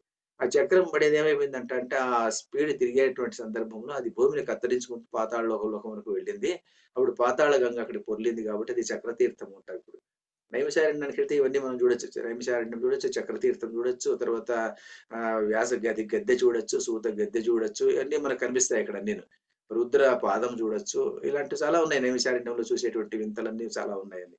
సో, నైమిషారణ్యం అన్నటువంటి ప్రదేశాన్ని ఎంచుకున్నారు. ఎందుకంటే అక్కడ వైశాఖనుడు ఉన్నటువంటి ఋషి ఉండేటువంటి వాడు. వైశాఖనక సంప్రదాయం ప్రకారం వాళ్ళు శ్రీ వైష్ణవులు చెప్పుకుంటారు వాళ్ళు. అక్కడ వైశానకుడు అని శ్రీ మహావిష్ణువు ఋషి రూపంలో వెలిసినాడు. అందువల్ల ఆ ప్రదేశం పవిత్రమైనటువంటి ప్రదేశం అని. ఆ ప్రదేశంలో ఈ మహాభారత కథను చెప్పడం జరిగింది. ఆ మహాభారత కథ ఎలా చెప్పారు? మరి వేదవ్యాసులు ముందు ఈ కథను చెప్పారు. వేదవ్యాసుడు తన నలుగురు శిష్యులను పిలిచి ఈ కథ చెప్పాడు.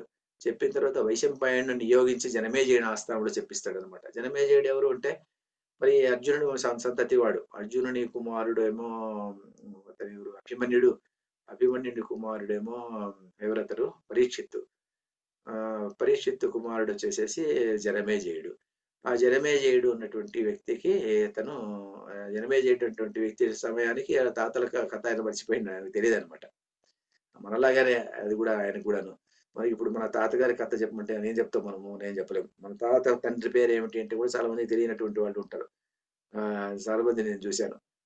మీ అత్తగారు మీ అవ్వగారు అవ్వ ఎవరో తెలియదు, భాగమ్మ అని పెట్టండి అంటారు అనమాట. అలా ఉంటుంది ఈ పరిస్థితిలో. తిథులు పెట్టేటువంటి సందర్భంలో ఇవన్నీ మనం చూస్తుంటాం. అంటే మనం అంత మన గురించి మనకే తెలియదు అనమాట. మనం పోయిన తర్వాత మళ్ళీ 3 తరాల తర్వాత మన పేరు చెప్పుకునేటువంటి వాళ్ళు లేకుండా ఉండేటువంటి సమయ సందర్భాలు ఉండేటువంటి సంస్కృతి సంప్రదాయంలోకి వచ్చేసాం మనం. సో ఇలాగ ఏమైపోయిందంటే ఇప్పుడు ఏమైపోయిందంటే ఇది కూడా అలాగే. మరి ఎవరు ఉన్నారో ఎవరు లేదో తెలియదు. ఇక్కడ ఏమైపోయిందంటే ఏమో చెప్తుంటే చెప్పేటప్పుడు ఇది పోయింది. అప్పుడు ఇక్కడ ఏం చెప్పాను నేను, ఏదో చెప్పే సందర్భంలో ఇది వచ్చింది. ఎందుకు వచ్చింది ఇది ఎవరైనా చెప్తారా? ఏదో లింక్ మర్చిపోతే ఏదో చెప్పేటువంటి సందర్భంలో ఏదో లేండి. జనమేజయుడి కథలో చెప్పారా? జనమేజయుడు. అప్పుడు జనమేజయుడు అతని తండ్రి అతని కథ తెలియదు అనమాట. అప్పుడు ఆయన సర్పయాగం చేసేటువంటి సందర్భంలో ఆయన ఇతను అడుగుతాడు అనమాట. ఎవరిని? వేదవ్యాసుని అడుగుతాడు. మా తాతల గారి కథ నాకు చెప్పండి అంటే ఆయన సరే అని చెప్పేసి వైశంపాయనుడిని పిలిచి నియోగించి ఆయన ఏమంటాడంటే వైశంపాయనుడితో చెప్పమంటాడు. వైశంపాయనుడు వేదవ్యాసుని శిష్యుడు. నేను చెప్పినటువంటి కథను వీళ్ళకంతా చెప్పు అని చెప్పేసి. వేదవ్యాసుడు రాసినటువంటి కథను జయము అంటారు. అందువల్లనే నారాయణం నమస్కృత్య నరం చైవ నరోత్తమం దేవీం సరస్వతీం వ్యాసం తతో జయముదీరయ్యేత్. జయం అనే పదం అనమాట. మొదట మహాభారతం అన్నటువంటి పదం కాదు దీనికి. ఆ పుస్తకం పేరు జయం అన్నటువంటి పుస్తకము. కొన్ని సుమారు 9,800 శ్లోకాలు అంటారు. అన్ని శ్లోకాలతో ఆయన చెప్పినటువంటి కథ. ఆ కథను చెప్పేశాడు ఆయన. కథ చెప్పిన తర్వాత ఇంకేదైనా డౌట్ అడిగితే కొంచెం అటు ఇటు యాడ్ చేయాలి కదా, అది నువ్వు యాడ్ చేసేసి వీళ్ళకి అర్థమయ్యేటట్టు. అంటే వ్యాస హృదయానికి మార్చకుండా, అది వ్యాస హృదయం ఏమిటో అర్థం చేసుకుని. ఇది వైశంపాయనుడు స్వతహా వేదవ్యాసుని శిష్యుడు కాబట్టి వేదవ్యాసుని యొక్క ఉద్దేశం ఏమిటి ఇక్కడ అని తెలుసు కాబట్టి జనమేజయుడి మధ్య అడిగిన ప్రశ్నల కోసం ఆయన ఏం చేశాడంటే కొన్ని కథలు చేర్చి కొన్ని ఎక్కువగా చేర్చి ఆయన అది కొద్దిగా ఎక్కువ చెప్పాడు అనమాట. చెప్పిన తర్వాత అదేమైంది, భారతం అయిపోయింది. భారతం అయిపోయిన తర్వాత అది ఏమైపోయిందంటే ఆ సందర్భంలో ఆ సభలో ఉన్నటువంటి వ్యక్తి జనమేజయుడు విన్నాడు, వైశంపాయనుడు చెప్పినాడు. కొంతమంది అక్కడ సభీకులు ఉన్నారు. ఆ సభలో ఉన్నటువంటి వాడు ఇంకోడేవాడు అంటే సూతపుత్రుడైనటువంటి రోమహర్షణుడు ఉన్నటువంటి వాడు. అతను సూతుడు అతను రోమహర్షణుడు అన్నటువంటి వాడు. ఆ రోమహర్షణుడు అన్నటువంటి వాడు ఆయన ఏంటంటే ఆ కథను విన్నాడు. చాలా ఆకట్టుకున్నటువంటి కథ. ఆయనకి ఇన్ని ధర్మాలు చెప్పారు కదా ఈ కథలో, ఇన్ని ధర్మాలను మరి ప్రజలకు చెప్తే ఎంత బాగుంటుంది అని అనుకుంటాడు అతను. అనుకునేసి ఆయన లోకం తిరుగుతూ ఉంటాడు. ఎక్కడైనా నాకు ఎక్కువ మంది కనిపించేటువంటి ప్రదేశం ఏమైనా ఉందా అంటే, ఎక్కువ మంది అంటే మంది ఒకటే కాదు, ఆ రిసెప్టివిటీ ఉన్నటువంటి వాళ్ళు. నేను చెప్పేటువంటి ఈ భారతంలో ఉన్నటువంటి ధర్మ సూక్ష్మాలు రహస్యాలు వినేటువంటి వ్యక్తిత్వము, ఆ భావజాలం ఉన్నటువంటి వాళ్ళు ఎవరైనా ఉన్నారా అని అలాంటి వాళ్ళ కోసం వెతుక్కుంటూ ఎక్కడికి వచ్చాడు ఆయన? నైమిషారణ్యానికి వచ్చాడు. ఎందుకంటే నైమిషారణ్యంలో మహర్షులు ఉన్నటువంటి ప్రదేశం ఉన్నటువంటి విషయం అతనికి తెలుసు. అందువల్ల ఆ ప్రదేశానికి వచ్చినప్పుడు అప్పుడే అనుకోకుండా అక్కడ శౌనకుడు ఉన్నటువంటి ఒక ఋషి ఆయన సత్రయాగం చేస్తున్నాడు. ఆయన వచ్చేసి కులపతి. అతడు కులపతి అంటే ఇప్పుడు కాలంలో మనం ఛాన్సలర్, వైస్ ఛాన్సలర్ అంటాం కదా, అది కులపతి. కులపతి అనేటువంటి దానికి కూడా మహాభారతంలో ఒక డెఫినేషన్ ఉంది. 10,000 మంది శిష్యులకు ఒక్కసారిగా పాఠం చెప్పలేటువంటి సామర్థ్యం ఉన్నటువంటి వాడంట అతను. అంటే 10,000 మంది విద్యార్థులు వచ్చి విధమైనటువంటి ప్రశ్నలు అడుగుతుంటే అందరికీ సమాధానం చెప్పేటువంటి సామర్థ్యం ఉన్నటువంటి వాడు అతను, కులపతి. అతను అంత గొప్పవాడు. ఆ కులపతి దగ్గరికి వెళ్ళి ఇతడు వెళ్ళి మొదట కులపతి అక్కడ ఉండడు. ఈ శిష్యుల దగ్గరికి శిష్యులంతా అక్కడ యజ్ఞం చేసుకుంటూ వీళ్ళు ఏం చేస్తుంటారంటే సత్రయాగం 12 సంవత్సరాల యాగం అది. మధ్యలో సమయం దొరికినప్పుడు అలా బయటకు వచ్చేసి వాళ్ళు మనలాగా కాఫీ టీలు తాగేటువంటి వాళ్ళు కదా, అప్పుడు కూడా ఏదో ధర్మము అది ఇది చర్చించుకునేటువంటి వాళ్ళు. ఈయన వచ్చినాడని చెప్పి వాళ్ళు హడావుడిగా వచ్చి ఈయనకు నమస్కారం చేసి, ఏమిటో స్వామి మీరు మరి సూతపుత్రుడు రోమహర్షుడు అన్నటువంటి వాళ్ళు, మీరేదో గొప్పగా చాలా గొప్పవాళ్ళని మేము విన్నాము అంటే, ఆయన మీకు ఏం కథ కావాల్సింటే చెప్పండి అంటే, వాళ్ళు అడుగుతారు మరి మా గురువు వస్తారు ఇప్పుడేను, కాసేపు వెయిట్ చేయండి అంటే కులపతి వస్తాడు, శౌనకుడు వస్తాడు. శౌనకుడు వచ్చిన తర్వాత ఆయన సరే భారతం చెప్పు అన్నాడు. ఆయన ఏం చెప్తా అంటే, ఇతనికి ఆ భారతం చెప్పేటువంటి శక్తి ఉందో లేదా పరీక్ష చేయాలి అతను. అందువల్ల ఆయన ఏం చేస్తాడంటే, నువ్వు భార్గవ వంశ చరిత్ర గురించి చెప్పు అంటాడు అతను. ఎందుకు భార్గవ వంశ చరిత్ర గురించి చెప్పు అంటే, ఆయన ఆ వంశముకు చెందినటువంటి వాడు కులపతి, ఆ శౌనకుడు. ఆ భార్గవ వంశాన్ని గురించి, ఆ వంశ చరిత్రని నువ్వు చెప్పు, మొదట అది విన్న తర్వాత భారతం చెప్పు అంటాడు. అప్పుడేం చెప్తాడు ఇతను, కథ అంతా చెప్పుకుంటూ వస్తాడు అనమాట. యముడి, రూరుడు, ప్రభద్వర ఇలాంటి కథలన్నీ వస్తాయి అందులో. ఆ కథలన్నీ చెప్పుకుంటూ వచ్చేసేసి ఇక్కడికి వచ్చేసి అది అంతా ముగిస్తాడు. ముగిసిన తర్వాత అప్పుడు ఇతను సంతోషపడిపోతాడు. సంతోషపడిపోయి ఆహా, ఇతనికి ఆ శక్తి ఉంది, ఆ సామర్థ్యం ఉంది కాబట్టేసి ఇతను భారత కథ చెప్తే ఇతను అర్హుడు అని నిర్ణయం చేసుకునేసి, మరి ఎవడంటే వాడు వచ్చి నేను చెప్తానంటే నువ్వు వినేటువంటి సందర్భం కాదనమాట. ఇతనికి శక్తి ఉందా లేదా చూడాలి ఫస్ట్. అది చూసి పరీక్షించిన తర్వాత అతనికి సరే నియోగిస్తాడు. నేను చెప్పు భారతాన్ని చెప్పు అంటాడు. అప్పుడు ఈయన భారతాన్ని అక్కడ కూర్చొని చెప్తాడు అనమాట. అది అక్కడ మరీ విస్తారం అయిపోతుంది. ఆ భారతం కాస్త మహాభారతంగా పరిణమిల్లుతుంది అని చెప్పి చెప్తారు దీనికి కూడాను. ఇది అందువల్ల ఏమైపోయిందంటే అలా పెరిగి చివరికి ఇతను చెప్పే సమయానికి 1,00,000 శ్లోకాల గ్రంథం అది. 1,00,000 శ్లోకాల గ్రంథం. మరి ఇతను మధ్యలో మార్పులు చేర్పులు ఉన్నాయేమో, చాలా మంది ఇప్పటికి కూడాను విమర్శలు చేసేటువంటి వాళ్ళు కొంతమంది ఉంటారనమాట. మరి ఏదేదో రాసుకుని వచ్చారండి ఈ మహాభారతాన్ని, ఈ మహాభారతం ఒరిజినల్ గా వ్యాసుడు రాసిన దానికి ఏదేదో కల్పించారు అని కూడా అనేటువంటి వాళ్ళు కొంతమంది ఉంటారు. కానీ మనకేమిటంటే ఇప్పుడు కొన్ని మహాభారతము ప్రతులు అంటే ఆ ఒరిజినల్ ప్రతి ఎక్కడుందో మనకు తెలియదు. అప్పుడు ఎప్పుడో రాసినటువంటి పాతకాలంలో రాసినటువంటి కొన్ని ప్రతులు. కుంభకోణంలో ఒక ప్రతి, కుంభకోణంలో మహాభారత ప్రతి. తర్వాత భండార్కర్ వాళ్ళు, పూనా వాళ్ళు సంకలనం చేసి రాసినటువంటి ఒక ప్రతి.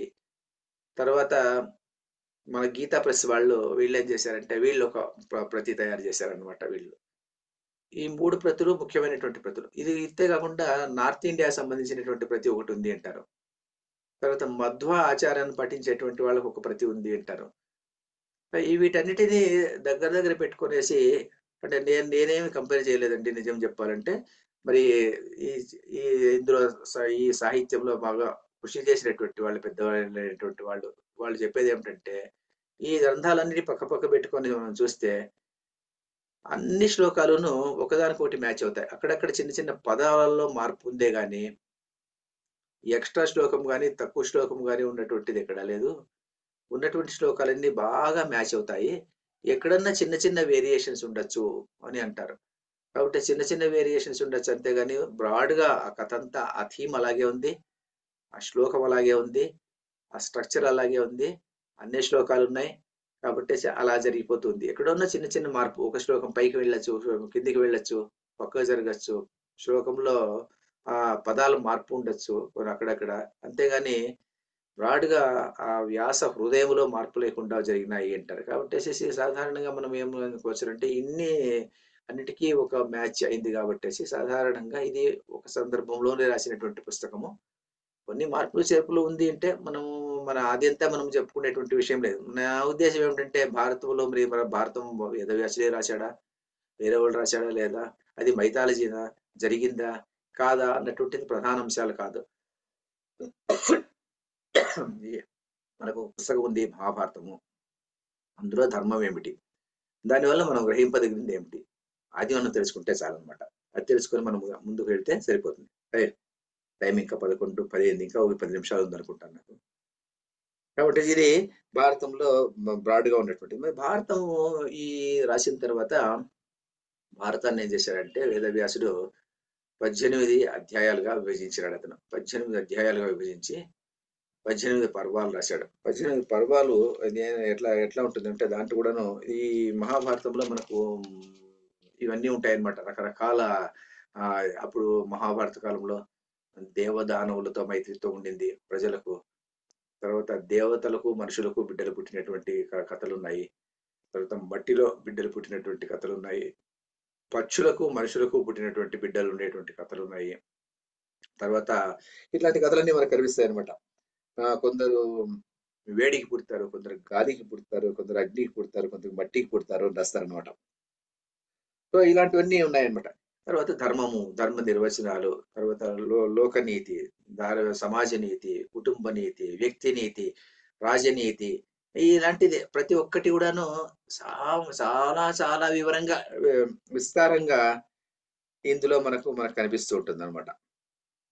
అది ఇంకోటి ఏమంటే దీంట్లో ప్రధానమైనటువంటి పాత్రలు మనకు తెలిసినటువంటి భీష్ముడు అంట, ద్రోణుడు అంట, కర్ణుడు అంట, శల్యుడు అంట, తర్వాత ధర్మరాజు, భీముడు, అర్జునుడు, ఇలాంటి పాత్రలన్నీ మనకు పాత్ర పోషణ ఇవన్నీ ఉన్నాయి. తర్వాత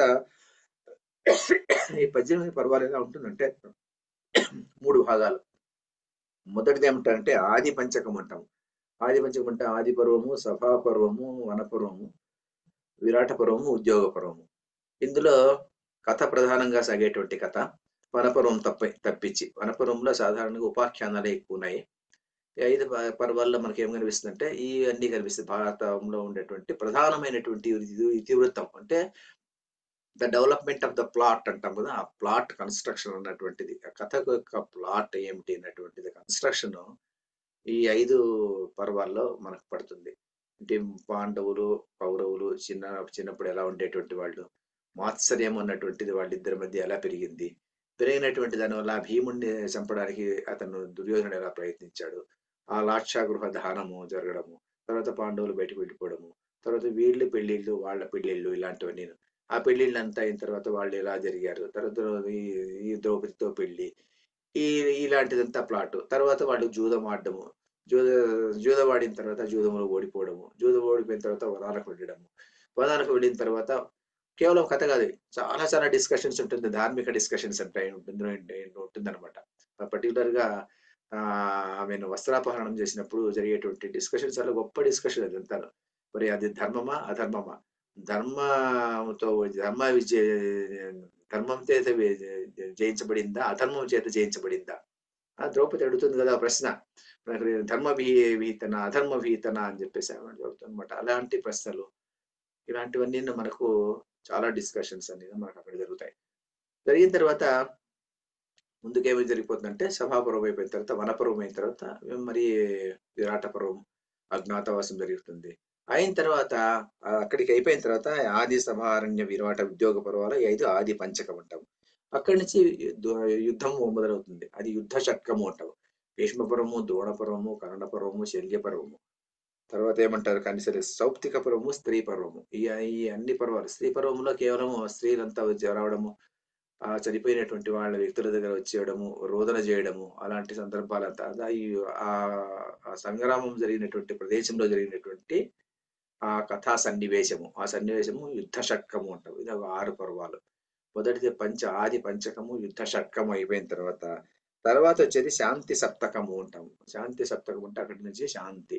అది ఏమంటుంది, శాంతి పర్వము, అనుశాసనిక పర్వము, అశ్వమేధ పర్వము, ఆశ్రమవాస పర్వము, మౌసల పర్వము, మహాప్రస్థాన పర్వము, స్వర్గారోహణ పర్వములు, ఇవన్నీ కూడా మళ్ళీ వస్తాయి అన్నమాట. ఇవన్నీ వచ్చి మనకు ముందుకు సాగిపోయేటువంటి కథ ఇది. ఇంత పెద్ద కథ ఇది 18 పర్వాల సమాహారము.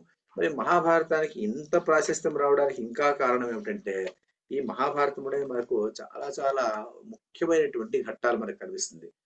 ఎలాంటి ఘట్టాలంటే మరి యుద్ధము జరగాలి అంటే any time it will start. ఆ సందర్భంలో మరి ఎంత రక్తపాతం ఎంత జరుగుతుందో, ఏమవుతుందో అన్నటువంటి ఆ సందర్భంలో సడన్ గా మనకు భగవద్గీత, ఉపనిషత్ సారమైనటువంటి భగవద్గీత అక్కడ మనకు కనిపిస్తుంది. తర్వాత భీష్ముడు అంపశయ్య మీద పడిపోయి ఉంటాడు. అంపశయ్య మీద పడిపోయినప్పుడు మరి అంపశయ్య మీద పడిపోయినటువంటి వాడు ఆ బాణాల తాకిడితో దెబ్బలతో ఆయన మూర్ఛ అయిపోయినటువంటి వాడు. ఆ సందర్భంలో ఆయన ప్రాణాలను వదిలేయటానికి ఆయనకు సిద్ధంగా ఉంటాడు. ఆ సిద్ధంగా ఉన్నటువంటి సమయంలో ఆయన కంఠంలో నుంచి వచ్చేటువంటి ఆ ఝరిలా, అమృత ఝరిలా వచ్చేటువంటి విష్ణు సహస్రనామం అక్కడ కనిపిస్తుంది.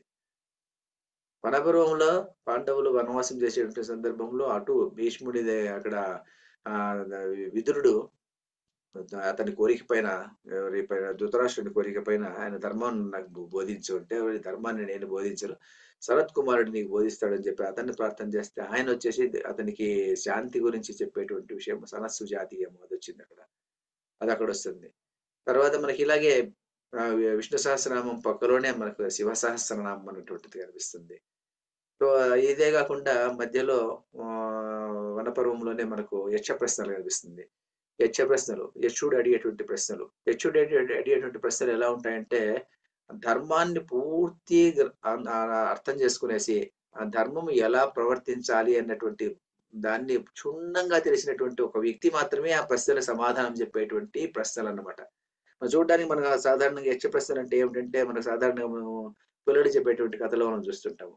ఏది ప్రాణం ఉండేది నీళ్ళల్లో వేస్తే తేలుతుంది, పైకి వేస్తే అలాంటి ప్రశ్నలు కాదు దాంట్లో ఉండేటువంటి. సాధారణ అక్కడ ఉండేటువంటి ప్రతి ప్రశ్నను ఎంతో వేదాంత సారముతో నిహితమైనటువంటి గూఢంగా ఉన్నటువంటి అలాంటి ప్రశ్నలు, అలాంటి సమాధానాలు. ఎవరు బ్రాహ్మణుడు, ఎలాంటి వ్యక్తిత్వం ఉన్నటువంటి వాడి బ్రాహ్మణుడు, మరి శూద్రుడు బ్రాహ్మణుడు అయ్యేటువంటి ఛాన్సెస్ ఉందా లేదా, బ్రాహ్మణుడు శూద్రుడు అయ్యేటువంటి ఛాన్సెస్ ఉందా లేదా, ఇలాంటి జటిలమైనటువంటి ప్రశ్నలు అన్ని ప్రశ్నలు ఆ యక్ష ప్రశ్నల్లో మనకు కనిపిస్తాయి. ఆ యక్ష ప్రశ్నలు అన్నటివి. తర్వాత నహుష ప్రశ్నలు, యక్ష ప్రశ్నలు, తర్వాత ఇవే కాకుండా ఉపాఖ్యానాలు. ఎన్ని ఉపాఖ్యానాలు అండి, ఎన్ని ఉపాఖ్యానాలు అంటే నల చరిత్ర, నలదమయంతి చరిత్ర, సావిత్రి ఉపాఖ్యానము, తర్వాత శ్రీరామ చరిత్రము, తర్వాత ఎన్నో ఇలాంటివన్నీ దాంట్లో చూసుకుంటూ పోతే మన వనపర్వంలో ప్రతి పేజీలోనూ ఒక చరిత్ర కనిపిస్తూ ఉంటుంది మనకు. ఆ చరిత్రని మనం అన్ని చరిత్రలు చదివిన తర్వాత ధర్మరాజు ఇన్ని వింటాడనమాట. ఎవరెవరో వచ్చినటువంటి ఋషులతోనూ బ్రాహ్మణులతోనూ అందరితోనూ ధార్మికమైనటువంటి చర్చలు చేసి అన్ని తెలుసుకున్నటువంటి ఆ ధర్మరాజు యక్షప్రశ్నలు అన్నటువంటిది ఒక ఫైనల్ ఎగ్జామినేషన్ అనుకోవచ్చు అతనికి. ఆ ఫైనల్ ఎగ్జామినేషన్ లో పాస్ అయితేనే అతను అజ్ఞాతవాసం చేసేదానికి అతనికి శక్తి ఉంటుంది, లేకపోతే అతనికి శక్తి ఉండదు అనమాట. ఆ శక్తిని పరీక్షించేదాని కోసం అక్కడ యక్షప్రశ్నలు అన్నటువంటి ఘట్టం వేస్తారు. అక్కడ ఆ యక్షప్రశ్నల ఘట్టంలో ఇక్కడ ఏమేమి ధర్మాలు ఇతను నేర్చుకున్నాడో, ఇక్కడ వివిధమైనటువంటి ఋషుల వద్ద ఏమేమి ధర్మాలు నేర్చుకున్నాడో ఆ ధర్మాలకు అక్కడ ఎగ్జామినేషన్ అనేటువంటిది అక్కడ యక్షప్రశ్నల్లో కనిపిస్తుంది. యక్షప్రశ్నల్లో అప్పుడు అతను ఆ ప్రశ్నలు అడగడము, ప్రశ్నలకు సమాధానం చెప్పడం, ప్రశ్నలు అడగడము, ప్రశ్నలకు సమాధానం చెప్పడం అడిగి ఆ యక్షుడిని మెప్పించి ఇతను ఏం చేస్తాడంటే అక్కడి నుంచి బయటకు వస్తాడు. దానివల్ల అతనికి ఇప్పుడు మానసికమైనటువంటి శక్తి, ఏది అజ్ఞాతవాసం చేసేటువంటి కావాల్సినటువంటి మానసికమైనటువంటి శక్తి అక్కడ అతను సంపాదించినాడు అన్నటువంటి దానికి మనకు ప్రూఫ్ ఇక్కడ కనిపిస్తుంది యక్ష ప్రశ్నల్లో. సో ఇలాగా మహాభారతాన్ని స్ట్రక్చర్ అలా చేసుకుంటూ వచ్చేసేసి అతను ఇన్ని పెట్టారు కాబట్టి ఒకే చోటనే భగవద్గీత ఉంది, అక్కడే విష్ణు సహస్రనామం ఉంది, సనస్సు జాతీయం ఉంది. మరి మనము చెప్పుకోవాలంటే శంకర భగవత్పాదులు ఈ మూడింటికి భాష్యం రాశారనమాట. అంటే ఆయన భాష్యం రాయడం అంటే సాధారణమైనటువంటి వాటికి ఆయన భాష్యం రాయడు. ఈవెన్ భగవద్గీతలో కూడాను మొదటి అధ్యాయానికి ఆయన భాష్యం రాయలేదు. ఆయన ఒక లైన్ లో ముగిచేశాడు అనమాట. భగవద్గీత భాష్యంలో 2వ చాప్టర్ నుంచినే ఆయన మొదలు పెడతాడు. 2వ చాప్టర్ లో శ్రీకృష్ణుడు ఉపదేశం నుంచినే అతను భగవద్గీత భాష్యం రాయడాన్ని మొదలు పెడతాడు. ముందు అదంతాను అంతదే ఒక పేరాల్లో రాసేసి వదిలిపెట్టేస్తాడు. మొదటి అధ్యాయం అర్జున విషాద యోగము అంటే అంత కూడా సమయాన్ని వృధా చేసేటువంటి దానికి ఆయనకి ఇష్టం ఉండదు అనమాట. అలాంటి వాడు విష్ణు సహస్రనామానికి తర్వాత తగిన భగవద్గీతకు సనస్సు జాతీయానికి ఆయన భాష్యం రాస్తారనమాట. అంటే దాని ఇంపార్టెన్స్ ఏమిటి, దాని గొప్పదనం ఏమిటి అంటే అంత గొప్పదనం ఉన్నటువంటి పుస్తకాలు అనమాట. అంత భాష్యం రాసేసి రాయాలి అంటే అంత గొప్పతనం ఉన్నటువంటి సబ్జెక్ట్ మ్యాటర్స్ మహాభారతంలో మనకు కనిపిస్తాయి. సో ఈ మహాభారతం చాలా గొప్ప గ్రంథం అంటే చాలా గొప్ప గ్రంథము. ఎన్నో ధార్మికమైనటువంటి విషయాలు అన్ని దాంట్లో చర్చలోకి వస్తాయి. తర్వాత దీన్ని అంతా రాసిన తర్వాత దీన్ని ఎన్నో ఏళ్ళు ఇది సంస్కృతంలోనే ఉండిపోయింది. తర్వాత ఇది అర్థం కాకుండా సంస్కృతం అర్థం కానటువంటి ఆ సందర్భంలో అది ఏమైపోయిందంటే వివిధ భాషల్లోకి అది ట్రాన్స్లేషన్ చేయడం వచ్చింది. మొట్టమొదట దీన్ని ఇంగ్లీష్ లో ట్రాన్స్లేషన్ జరిగింది ఎప్పుడు అంటే 1883లో కేసరి గంగూలీ అన్న అతను బెంగాల్ అతను. ఆయన 1883 నుంచి 1896 వరకు రాశాడంట. అంటే 13 సంవత్సరాలు సుమారు 13 సంవత్సరాలు ఆయన రాసిండేదాన్ని ఆయనే పక్కన రాసుకునేటువంటి చదివితే మనకు 13 సంవత్సరాలు నిరంతరంగా రాశాడంట. అంటే వేరే పని వదిలిపెట్టి ఇదే పని చేస్తే 13 సంవత్సరాలు పట్టిందంట తన ట్రాన్స్లేట్ చేయడానికి. అంటే మహాభారతాన్ని వేదవ్యాసుడు చెప్పినప్పుడు గణపతి రాసినటువంటిది ఎన్ని రోజులు అంటే 3 సంవత్సరాలు ఉంటారు దాన్ని. 3 సంవత్సరాల్లో మరి సబ్జెక్ట్ అంతా ఆయన మైండ్ లో తెచ్చుకొని రాసిండేది. ఉన్న సబ్జెక్ట్ కు ట్రాన్స్లేట్ చేయడానికి 13 సంవత్సరాలు పట్టింది మళ్ళీ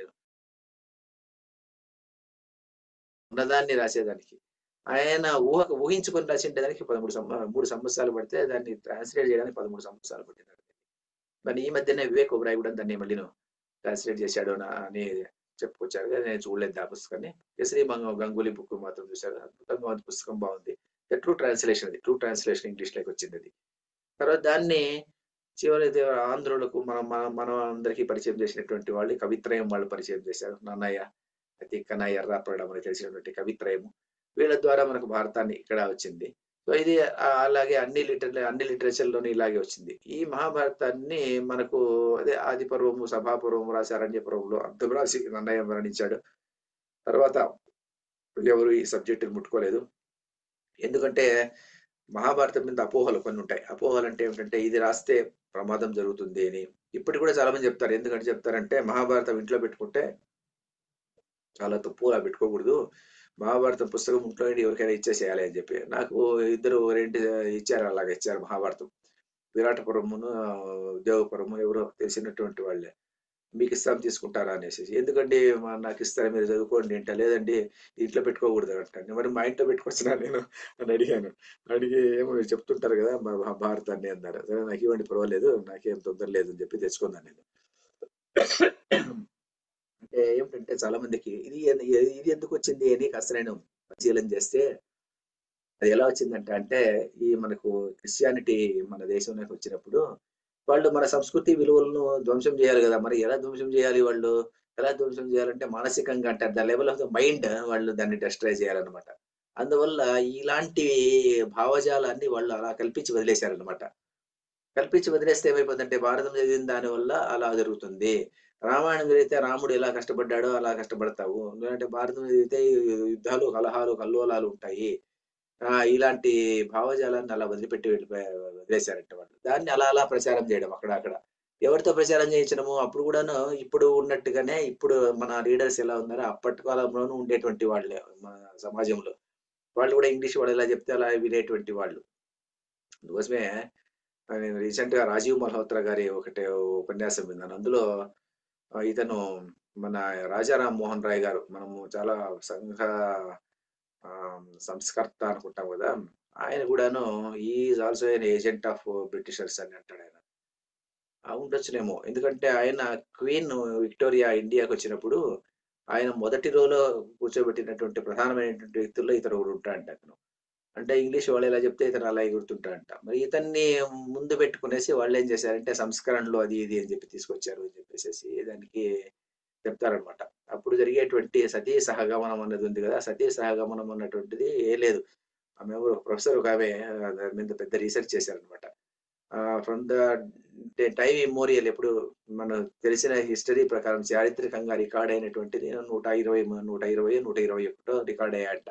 ఇంతమంది జనాభా ఉన్నటువంటి పెద్ద ప్రపంచంలో మన దేశంలో 120 సతీ సహగమనాలు జరిగినట్టుగా రికార్డ్ అయినాయి.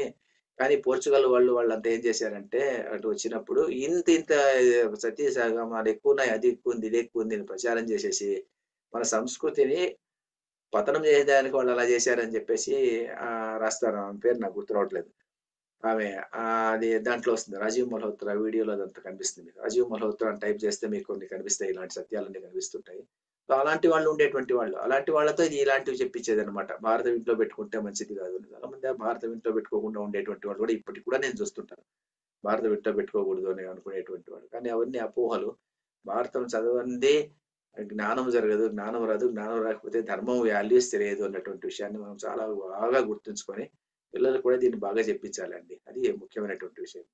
సో ఇది భారతాన్ని తెలుగులోకి వీళ్ళు ముగ్గురు తీసుకొచ్చారు. ఎవరు? నన్నయ్య, తిక్కన, ఎర్రనామాతులు తీసుకొచ్చారు. తీసుకొచ్చిన తర్వాత దాన్ని ఇప్పుడు మనము చదువుకుంటున్నాము. ఆ భారతాన్ని చదువుకుంటున్నాము. తర్వాత వేదవ్యాస భారతాన్ని చదువుకుంటున్నాము. కాబట్టి ఈ భారతం యొక్క స్వరూపం ఎలా ఉంటుందంటే ఇట్లా 18 పర్వాల సమాహారం ఇది. ఆ 18 పర్వాలు, 18 అధ్యాయాలు, ఇది భాగవతి 18 రోజుల యుద్ధము. అంత 18 రోజులు యుద్ధం జరుగుతుంది. 18 రోజుల యుద్ధంలో అంతమంది మరణిస్తారు. తర్వాత ఇదంతా పెద్ద కథ ఇది. ఈ కథ అంతాను చాలా మందికి అంతా కథ తెలిసి ఉంటుంది. రేపటి రోజు మనం కొన్ని ధర్మ సూక్ష్మాల గురించి చెప్పుకుంటాం. కొన్ని ధర్మ సూక్ష్మాలు ఏదైనా సెలెక్టివ్ ధర్మ సూక్ష్మాలు. తర్వాత భారతంలో లేని కథలు ఎక్కువ ప్రాధాన్యం సంతరించుకునేవి కూడా మనకు చాలా ఉన్నాయి. అంటే భారత మిస్కన్సెప్షన్స్ ఆఫ్ మహాభారత అని. ఏమిటంటే మిస్కన్సెప్షన్స్ ఆఫ్ మహాభారతాల్లో ఏం కనిపిస్తాయంటే మనకు భారతంలో లేని కథని తీసుకొచ్చి ఇక్కడ పెట్టడం అనమాట. ఇక్కడ పెట్టి ఇదే ప్రధానమైనటువంటి కథ అనుకుని దాని బేసిస్ మీద బిల్డప్ చేయడం అనమాట. అలాంటి కథలు కూడా చాలా ఉన్నాయి మహాభారతంలో. వాటన్నిటినీ మనము సమగ్రంగా మనము విడగొట్టి ఒక నిజమైనటువంటి భారతాన్ని మనం చదవాలి అంటే మనం ఎక్కడ వెళ్ళాలంటే మూల భారతానికి వెళ్ళాలి, వేదవ్యాస మహాభారతానికి వెళ్ళాలి. వేదవ్యాస మహాభారతానికి వెళ్ళి అది చదివితే గానీ అప్పుడు కానీ మనకు నిజమైనటువంటి భారతం ఏమిటి అనేటువంటి విషయం మనకు తెలియదు అనమాట.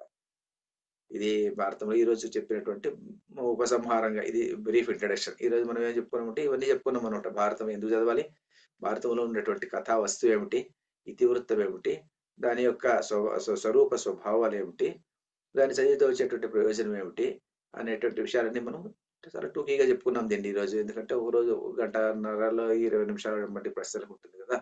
అయిన తర్వాత మళ్ళీ రేపటి రోజు కొన్ని ధర్మ సూక్ష్మాలు చెప్పుకునేసేదానికి ప్రయత్నం చేద్దాం. ఈ రోజు ఐ థింక్ టైం అయింది అనుకుందాను. 11:27 అయింది. అప్పుడే టైం అయిపోయింది. మీరు ఏదైనా ప్రశ్న అడిగేటట్టుంటే ఇప్పుడు అడగచ్చు. ధన్యవాదాలు నాగరాజరావు గారు, చక్కని విశ్లేషణ అందించారు. ఇప్పుడు ప్రశ్నలు ఏమైనా ఉంటే అడగచ్చు. 1 by 1 అడగండి.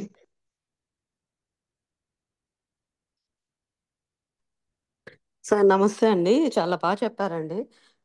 సార్ నాకు ఒక చిన్న సందేహము. ఇప్పుడు మహాభారతంలో ధర్మంని ఇప్పుడు మీ సత్యం గురించి చెప్పారు. ఏ టైంలో ఎప్పుడు సత్యం చెప్పాలి, ఏ టైంలో ఏది చెప్తే ఏంటి అనేది. అయితే ఇప్పుడు మరి ధర్మరాజు వీళ్ళందరూ జూదం ఆడారు కదా. అది యాక్చువల్లీ అయితే జూదం అనేది చెడు ప్రాసనం, అంటే ఇట్స్ సంథింగ్ నెగిటివ్ అని చెప్తారు. అది ఒక విషయము. ప్లస్ ఆ విషయంలోనే ద్రౌపది వస్త్రాహరణం ఇవన్నీ కూడా ఇంటర్లింక్డ్. మరి దీని గురించి కొంచెం చెప్తారా సార్? ఇది ధర్మరాజు జూదం ఎందుకు ఆడాడు అనేటువంటి, జూదం అన్నటువంటిది వ్యసనము, అది అధర్మం అన్నటువంటి విషయం అందరికీ తెలుసు. మరి ధర్మరాజు ఎందుకు ఆడాడు అన్నటువంటిది ఒక ప్రశ్న కదండి. దీనికి సమాధానం మనకు భారతంలోనే అదే అధ్యాయంలో మనకు దొరుకుతుందండి. చాలా మంది ఈ కథను చదవని వాళ్ళే ఎక్కువ మంది ఉంటారు. ఎందుకంటే ఏం జరుగుతుందంటే ఈ ధర్మరాజు రాజసూయాగం చేస్తారు. రాజసూయాగం చేసినప్పుడు ఏమైపోతుందంటే రాజసూయాగం చివరిలో చేసేటువంటి సందర్భంలో మనం చూసాం, శ్రీకృష్ణ పాండవ్యం చూసాం కదా, అదే కథ. అది ఇప్పుడు ఏమైపోతుందంటే ఈ శిశుపాలుడు ఇతను ఉంటాడు కదా, మన శిశుపాలుడు. ఆ శిశుపాలుడు ఉన్నటువంటి వాడు ఇతను సత్యవ్రతుడు కాదు, ఇతనికి అక్కడ కూర్చునేటువంటి అదేమి అర్హత ఇతనికి లేదు. రాజసూయ యాగం చేసినటువంటి ఫలాన్ని సంగ్రహించేటువంటి శక్తి సామర్థ్యం లేనటువంటి వాడు గోపాలకుడు ఇతను చాలా నిందించి అతన్ని చాలా నిందిస్తాడు, సభలో నిందిస్తాడు శ్రీకృష్ణుడిని. అప్పుడు పూజకు అనర్హుడు ఇతను అని చెప్పేసి, గోపాలకుడు అనర్హుడు అని చెప్పేసి చాలా చాలా నిందిస్తాడు. ఎప్పుడైతే నిందిస్తాడో అది అతనికి ఒక బ్యాక్గ్రౌండ్ ఉంటుంది కదా. మరి శ్రీకృష్ణుడు వాళ్ళ అత్తకి ఇచ్చినటువంటి మాట ప్రకారం 100 తప్పులు చేసేటువంటి నేను క్షమిస్తాను అని చెప్పేసి చెప్పడము, ఆ 100 తప్పులు అయిపోయినాయని చెప్పేసి అతని చక్రంతో అతని శిరఛేదనం చేయడము జరుగుతుంది. అప్పుడు ఏమైపోతుందంటే సభలో ఒక గొప్ప సభ, రాజసూయాగం చేసినటువంటి సభ. ఆ సభలో మనం ఇమాజిన్ చేసుకుందాం అనుకోండి, మనమే చిన్న ఏదైనా ఒక ఫంక్షన్ చేస్తాం అనుకోండి, ఇంట్లో ఏదైనా జరగరాంది ఏదైనా జరుగుతుంది అనుకోండి, మనం ఎంత బాధపడతాం, మరి ఏదో తప్పు జరిగిందేమో అని చెప్పేసి. అలాగే ధర్మరాజు చాలా మదనపడిపోతాడు అనమాట. మరి ఎందుకు ఒక గొప్ప రాజును వాడు తప్పు చేసి ఉండొచ్చు, దుర్మార్గుడు కావచ్చు, అయినప్పటికీ కూడాను ఆ సభలో చనిపోవడము, ఆ రాజసూయాగం అయిపోయిన తర్వాత రాజసూయాగము ఆ చివరి రోజు ఒక గొప్ప వ్యక్తికి అతనికి పూజా స్థానం కల్పించి అతనికి పాద పూజ చేయాలి అనుకునేటువంటి సందర్భంలో మరీ తప్పు జరిగిపోయింది కదా అని చాలా బాధపడిపోతాడు. బాధపడిపోయిన తర్వాత రాజసూయాగం అందరూ ఎక్కడి వాళ్ళు అక్కడికి వెళ్ళిపోతారు. వేదవ్యాసుడు చివరి వరకు ఉండి వేదవ్యాసుడు వెళ్ళిపోతుంటాడు. వెళ్ళిపోయిన సందర్భంలో ధర్మరాజు ఒక్కడు అతను వెంట వెళ్తాడు.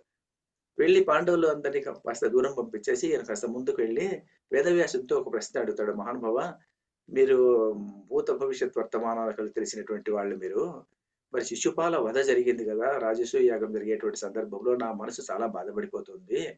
ఇది అనర్థం కదా, ఈ అనర్థం జరిగినటువంటి అనర్థము ఇంతటితో అయిపోయినట్టేనా, ఇంకా ఏమైనా ఉందా అని ఒక ప్రశ్న అడుగుతాడు ఆయన. అప్పుడు వేదవ్యాసుడు నవ్వి ఆయన చెప్తాడు, ధర్మరాజా, నీవు ఇప్పుడు అడుగుతున్న ప్రశ్న మంచి ప్రశ్న అడిగినావు, కానీ ఏమిటి అంటే ఇక్కడ ఈ అనర్థం అనేటువంటిది ఇప్పుడు ఇది మొదలైంది అనర్థము. ఇలాంటిది నీ కారణం వల్ల, భీమ దుర్యోధనుల యొక్క పరాక్రమం వల్ల, భీమ దుర్యోధనుల యొక్క పరాక్రమం వల్ల, నీ కారణం వల్ల ఇక్కడి నుంచి 18 సంవత్సరాలకు, ఇక్కడి నుంచి 13 సంవత్సరాలకు సమస్త క్షత్రియ కులము వినాశమైపోతుంది అని చెప్తాడు ఆయన. అని చెప్పేసి ఆయన వెళ్ళిపోతాడు. అప్పుడు ధర్మరాజు చాలా బాధ అయిపోతుంది. మరి నా మూలకంగా క్షత్రియ కులం నాశనం అవ్వడం నాకు ఇష్టం లేదు అని ఆయన అనుకుంటాడు, సంకల్పించుకుంటాడు. మరి నేను కారణం కాకూడదు, క్షత్రియులంతా నాశనం అయిపోయేదానికి నేను కారణం కాకూడదు, భీమార్జునుడు కారణం కాకూడదు, దానికి ఏం చేయాలి అని చెప్పేసి ఆయన వచ్చేసి తమ్ముడితో రాజు మంతనం చేస్తాడు. మరి ఏమిటి చేసే ప్రయత్నం? వేదవ్యాసుడు ఇలా చెప్పాడు, నా కారణం వల్ల, మీ పరాక్రమం వల్ల సమస్త క్షత్రియ జాతి నాశనం అయిపోతుంది అని చెప్తున్నాడు ఆయన. 13 సంవత్సరాలకు ఏం చేస్తాము అని చెప్పేసి అప్పుడు ధర్మరాజు ఏమంటాడంటే ఒక నిర్ణయం తీసుకుంటాడు. అది ధర్మరాజ ప్రతిజ్ఞ అనే హెడ్డింగ్ కింద వస్తుంది మనకు. ఏం ప్రతిజ్ఞ చేస్తా అంటే, ఈ రోజు నుంచి మామూలుగా ఎప్పుడు క్షత్రియులతో నాశనం కావాలంటే గొప్ప యుద్ధం రావాలి. గొప్ప యుద్ధం రావాలంటే ఎందుకు వస్తుంది? సాధారణంగా జ్ఞాతులతో పరస్పర వైరం ఉన్నప్పుడు మాత్రమే ఆ యుద్ధం జరిగేటువంటి సందర్భం ఉంది. ఎందుకంటే అప్పటికే వీళ్ళు భీముడికి విషం పెట్టడము, లక్కయిళ్ళు కాల్చేయడము ఇవంతా జరిగింటుంది. అందువల్ల బ్యాక్గ్రౌండ్ అదంతా తెలుసు ధర్మరాజుకు. ఎందుకంటే వీళ్ళు దుష్టబుద్ధితో ఉండేటువంటి వాళ్ళు, ఎప్పుడైనా మన మీదకి యుద్ధానికి వచ్చేటువంటి వాళ్ళు, వీళ్ళు అలాంటి మనం మంచిగా ఉన్నప్పటికీ కూడాను వాళ్ళు యుద్ధం చేస్తారో ఏమో, కానీ వాళ్ళు చెప్పినట్టు నేను వింటే సరిపోతుంది కదా, వాళ్ళు ఏం చెప్తే నేను వింటాను, అంతేగాని నేను వాళ్ళు చెప్పని విషయం ఏదైనా వాళ్ళు ఏమి చెప్తే అది వింటూ పోతే అది నేను కారణభూతుడు కానప్పుడు వాళ్ళు ఏమైనా చెప్తానా అది వినేస్తానంతే. అదే ధర్మము అధర్మం అన్నటువంటిది చూడు, ఈ నియమాన్ని నేను ఈ రోజు నుంచి పాటించాలనుకుంటుందని మీరేమంటారు అంటాడు. అర్జునుడు సరే అంటాడు. సరే మీరు ఆ నియమం పాటిస్తామంటే మేము కూడా ఒప్పుకుంటాము, మీరు జ్ఞాతులు చెప్పినట్టు వింటాము అంతే. ఎన్ని రోజులు? ఎప్పుడు? ఈ 13 సంవత్సరాలు. 13 సంవత్సరాలు అయిన తర్వాత జ్ఞాతులు చెప్పిన ఆయన ఇచ్చినటువంటి డెడ్ లైన్ అయిపోతుంది కదా, వేదవ్యాసుడు ఇచ్చినటువంటి డెడ్ లైన్ అయిపోతుంది, తర్వాత మనం విన్నక్కర్లేదు, అంతవరకు ఆయన చెప్పినటువంటి విషయాలు వింటాను అంటాడు అనమాట. ఆ నేపథ్యం ఉంటుంది. ఆ నేపథ్యం ఉన్నప్పుడు ఏమైపోతుందంటే, ఇక్కడ దుర్యోధనుడు ఈ మయసభకు రావడము, మయసభలో ఉన్నటువంటి వస్తుజాలాన్ని అంతా చూడడము, ఆ సంపద అంతా చూసి అసూయ పెరిగిపోతుంది అతనికి. అసూయ పెరిగిపోయి ఆ సంపద అంతా నా కిందికి రావాలనుకుంటాడు. మీరు మనం అనుకుంటాము ద్రౌపది నవ్వింది అందువల్ల దుర్యోధనుడు కోపం వచ్చింది అని చెప్పేసి సినిమాల్లో చూపిస్తారు. కానీ ద్రౌపది నవ్వడం లేదు, ఏం లేదంటే అక్కడ ద్రౌపది నవ్వదు. అక్కడ అసలు ద్రౌపది ఆ సీన్ లోనే లేదు. నవ్వడం భీముడు నవ్వుతాడు అంతే దుర్యోధనుడు పడినప్పుడు. అతను ఏం చేస్తాడు, దుర్యోధనుడు అక్కడి నుంచి బయటకు వచ్చేస్తాడు. తండ్రితో సుమారు అంటే 220 శ్లోకాలు ఉన్నాయి ఇక్కడ ధృతరాష్ట్రంతో చెప్పేటువంటి శ్లోకాలు. అందులో 200 శ్లోకాలు పాండవుల సంపదల గురించి చెప్తాడు. పాండవులకు అంతొచ్చింది, ఇంతొచ్చింది, వాళ్ళు ఇంత ఇచ్చారు, అంత ఇచ్చారు, ఆ రాజు ఇంత నిల్చుకొని ఇంత ఇచ్చాడు, ఈ రాజు ఇంత నిల్చుకొని కనుకగా ఇచ్చాడు, అంత ఐశ్వర్యం ఉంది, నాకు అది లేకుండా పోయింది అని అంత బాధపడతాడు. 20 శ్లోకాల్లో భీముడు నవ్వినాడు, కృష్ణుడు నవ్వినాడు, ద్రౌపది నవ్వింది అని ఉన్నది ఏదో చిలువల పొలవలు చేసి చెప్తారు. అక్కడ ద్రౌపది నవ్వింది అని ఆయన చెప్తాడు. భీముడు నవ్వినాడు, తర్వాత కృష్ణుడు నవ్వినాడు అంటాడు. కృష్ణుడు కూడా చేర్చేస్తారు అందులో, చేసేసి వీళ్ళంతా నవ్వారు అని చెప్పేసి ఆయన చెప్తారు అనమాట. చెప్పిన తర్వాత అప్పుడు ఏమైపోతుందంటే, అప్పుడు ఇతనికి అంత ఆశ ఉంటుంది. అప్పుడు శకుని అంటాడు, సరే నీకు అంత ఇది ఉన్నప్పుడు మనం అధర్మంగా సంపాదిస్తాము, అట్లాంటి వడిసే ఉన్నాయి, అధర్మంగా సంపిస్తాను, నీకోసం నాకు ఒక విద్య వస్తుంది, ఆ విద్య ప్రకారం నేను జూదం ఆడి నేను జూదంలో వాళ్ళని గెలుస్తాను అని చెప్పేసి చెప్తాడు అనమాట. చెప్పేసేసి సరే అంటారు. సరే అని చెప్పేసి ఆ జూదం ఆడేదానికి పాండవులు పిలిపించి ఉంటాడు. మరి పాండవులు వస్తారో రాదో, జూదం అన్నటువంటిది వ్యసనం కదా, వ్యసనము తర్వాత అది అందువల్ల అనర్థాలు జరుగుతాయి కదా, మరి ధర్మరాజు వస్తాడో లేదో అని ఒక డౌట్ వస్తుంది. సరే ఎందుకన్నా కానీ మనం చెప్తే వాళ్ళు రారు, అందువల్ల ధృతరాష్ట్రుడితో ఆజ్ఞాపిస్తాము అని చెప్పేసి ధృతరాష్ట్రుడి దగ్గర చెప్తే ఆయన పుత్రప్రీతితో ఆయన ఏం చేస్తాడంటే విదురుడిని పంపిస్తాడు. విదురుడు వెళ్ళాడు ఫస్ట్, నేను వెళ్ళను అంటాడు అతను. కానీ బలవంతం చేస్తే అతను పంపిస్తారు, నువ్వు వెళ్ళాలి రాజాజ్ఞ అనేసి. ఆయన వస్తాడు, వచ్చేసి ధర్మరాజుకి అదే చెప్తాడు అనమాట, ఇది రాజాజ్ఞ, నువ్వు రావాలి అని చెప్పేసి. అప్పుడు ధర్మరాజు అడుగుతాడు, మీకు తెలియదా స్వామి, ఇది వ్యసనం కదా, ఇది ఆడితే అనర్థాలు జరుగుతాయి కదా, రాకూడదు కదా, మరి ఎందుకు నన్ను పిలుస్తున్నారు మీరు అంటే, నేను రాజాజ్ఞను పాటించేటువంటి వాడు, రాజు ఇలా ఆజ్ఞాపించాడు, నీకు చెప్పినాడు, నువ్వు ఇంకా ఆలోచన చేసుకొని నీ ఇష్టం వచ్చినట్టు చెయ్యి అంటాడు. అప్పుడు ఈయనేమి వ్రతం పెట్టుకుంటాడు, మరి జ్ఞాతులు ఏం చెప్తే అని నేను చేస్తూ పోతే నా మూలకంగా యుద్ధం రాదు కదా, నా మూలకంగా క్షత్రియ నాశనం జరగకూడదు అన్నటువంటి బేసిక్ ప్రిన్సిపల్ మీద ఈయనేం చేస్తా అంటే వాళ్ళ వెంట నేను వస్తాను అని చెప్తాడు. వస్తానని చెప్పేసి ఈయనేం చేస్తా అంటే వాళ్ళని తమ్ముళ్ళు పిలుచుకొనేసి అక్కడికి వెళ్తాడు. నీవు కూర్చో ఆడు అంటారు. కూర్చుంటాడు. కూర్చున్న తర్వాత ధర్మరాజు అడుగుతాడు, మరి నాతో ఆడేటువంటి వాళ్ళు ఎవరు, ఎదురుగా ఆడేటువంటి వాళ్ళు ఎవరు అంటే శకుని అంటారు. అప్పుడు ధర్మరాజు మళ్ళీ చెప్తాడు, ఇది తప్పు కదా, ఇది ధర్మం కాదు, ఎందుకంటే నాతో సమానమైనటువంటి వాడే నాతో ఆడాలి, శకుని ఎలా ఆడతాడు, నేను మహారాజు, మహారాజు అయినటువంటి రాజు అయినటువంటి వాడు, లేదంటే రాజు పదం ఉండేటువంటి వాడు, అలాంటి వాడికి ఆడాలి కదా అంటే, దుర్యోధనుడు లేదు, నా పరంగా అతను ఆడతాడు, నేను కానుకలు నేను ఒడ్డుతాను, అతను ఆడడం అతను ఆడతాడు అని చెప్పేసి చెప్తాడు అనమాట. మరి జ్ఞాతి చెప్పిన వాటికి నేను వినాలి కదా అన్నటువంటి వ్రతం పెట్టుకుంటాడు కదా, అందువల్ల ఏనేమిటంటే అది వింటాడు అనమాట. లేకుంటే శకుడితో నేను ఆడనని చెప్పొచ్చండి అతను. ధర్మరాజు వ్యసనపరుడు కానే కాదు మహాభారతంలో చూస్తే, కానీ వ్యసనపరుడు చాలా మంది అన్నారు. ఇప్పుడు కదా ఏదో ఒక వ్యక్తి, ఒక పొలిటికల్ లీడర్ చెడ్డవాడు అంటుంటే అతను చెడ్డవాడని చాలా మంది అనుకున్నట్టుగా ఆ ధర్మరాజుని అలా అంటుంటారు అంతే.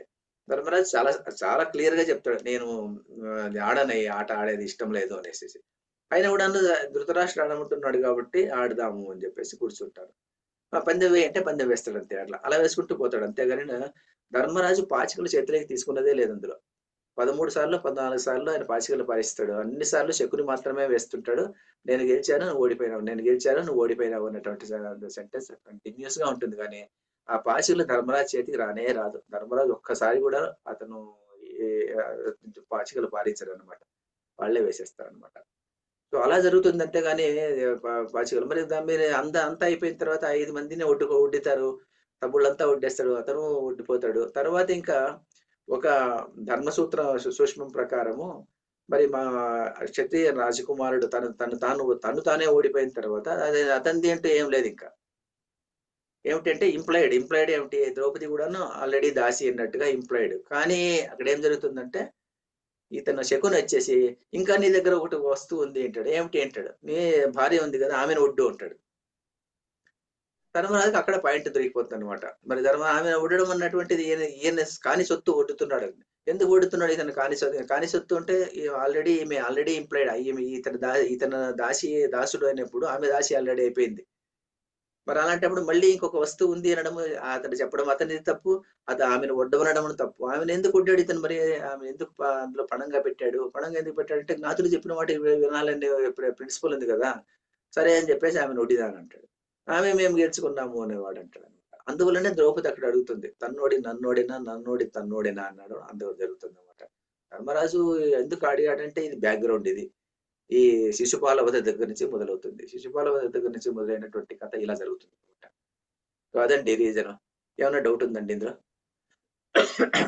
చాలా చక్కగా వివరించారు. చాలా చక్కగా చెప్పారండి. అంటే మూలం కూడా తెలిసింది నాకు, అంత కోణంగా ఎప్పుడు చూడలేదు. అవును సార్, చాలా థ్యాంక్స్ సార్. అసలు ఈ ప్రోగ్రామ్ వల్ల మాకు ఎన్నో తెలుస్తున్నాయి. అసలు లేకపోతే చెప్పాలంటే చెప్పండి, మాట్లాడండి. బాగుందండి. వేరే సంస్కృతి సమితిలో అది చాలా చాలా బాగుందండి. చాలా విషయాలు వాళ్ళు అన్ని సబ్జెక్టు మీద విషయాలు చెప్తున్నారు వాళ్ళు. చాలా క్షుణ్ణంగా ఉన్నాయి. బాగుందండి. పోయిన క్లాసులలో ప్రభు గారు చెప్పారు, ధర్మరాజు తండ్రి గారు యమధర్మరాజు కాదు, ధర్మ ప్రభువులు అన్నట్టు అనుకున్నారు. మీరు గురించి మీరు కొద్దిగా విశ్లేషణ మాకు కొద్దిగా ఎక్కువ ఇస్తారా? ఇప్పటి వరకు యమధర్మరాజు కొడుకులాగానే మేము భావిస్తూ వచ్చినాం ఇన్ని సంవత్సరాల నుంచి. అవును సార్. ఇది ఎలా ఉందంటే మనకు ఇది ఎక్కడొచ్చిందంటే, ఈ ప్రస్తావన ఎక్కడొచ్చిందంటే పుల్లల రామచంద్రుడు గారి గురించి మీరు వినిండొచ్చు. విన్నారా? పుల్లల రామచంద్రుడు కదా, ఆయన హైదరాబాద్ లో చనిపోయారు, ఇప్పుడు లేరు. ఆయన చాలా గొప్ప వ్యక్తి, ఆయన ఎన్నో పుస్తకాలు రాశారు. ఆయన పుస్తకాలు సుమారు 100 పైగా పుస్తకాలు రాసి మహామహోపాధ్యాయ బిరుదు తీసుకున్నటువంటి వ్యక్తి. ఆయన భారతాన్ని ఏం చేశారంటే మహాభారత సార సంగ్రహము అని ఒక పుస్తకం తీసుకొచ్చారండి. మహాభారత సార సంగ్రహం అన్నటువంటి పుస్తకం మీరు చూపిస్తానండి. ఇదండి మహాభారత సార సంగ్రహం అన్నటువంటి పుస్తకం తీసుకొచ్చాను. పులేల రామచంద్ర గారి. ఈ పుస్తకం రాసినప్పుడు ఆయన ఏం చేశారంటే మొట్టమొదటిసారి ఆయన ప్రతిపాదించాడు దీంట్లో. ఏం చెప్పాడంటే మహాభారతంలో ఎక్కడ చెప్పినప్పటికీ కూడాను ఏం చెప్తారంటే అతను ధర్ముని పుత్రుడు అనుకుంటూ చెప్పుకుంటూ వచ్చారు, కానీ యమధర్మరాజు అన్నటువంటి వర్డ్ ఎక్కడా యూజ్ చేయలేదు. కాబట్టి ధర్ముడు వేరే, తర్వాత యమధర్మరాజు వేరే అని చెప్పేసి ఇందులో రాశారండి. ఇందులో రాసి దీని మీద ఎక్కడెక్కడ ధర్ముడు అన్నటువంటి పదాలు వాడారో అన్నటువంటిది సుమారు 20 ప్లేసుల్లో 25 ప్లేసుల్లో ధర్ముడి పుత్రుడు అన్నటువంటి రాసేటువంటి వాక్యాలు ఉటంకించి ఆయన ఏం చెప్పాడంటే ఇతను యమధర్మరాజు పుత్రుడు కాదు, యమధర్మరాజు పుత్రుడు విదురుడు, ఇతను ధర్ముడి పుత్రుడు ధర్మరాజు అని చెప్పేసి ఈయన ప్రతిపాదించేసి వదిలిపెట్టేశాడు అనమాట. కానీ ఇది అయిన తర్వాత దీన్ని చాలా మంది పండితులు ఒప్పుకోలేదండి దీన్ని. అంటే ఇప్పుడు ఎలా అంటేనంటే ఒక పండితుడు రాసినటువంటి విషయాన్ని ఆయన పరంగా కరెక్ట్ ఉండొచ్చునేమో. తర్వాత మనకు పర్టికులర్ గా షలాక్ రఘునాథ్ శర్మ గారు, ఆయన కూడా మీకు చాలా మంది తెలిసి ఉంటుంది.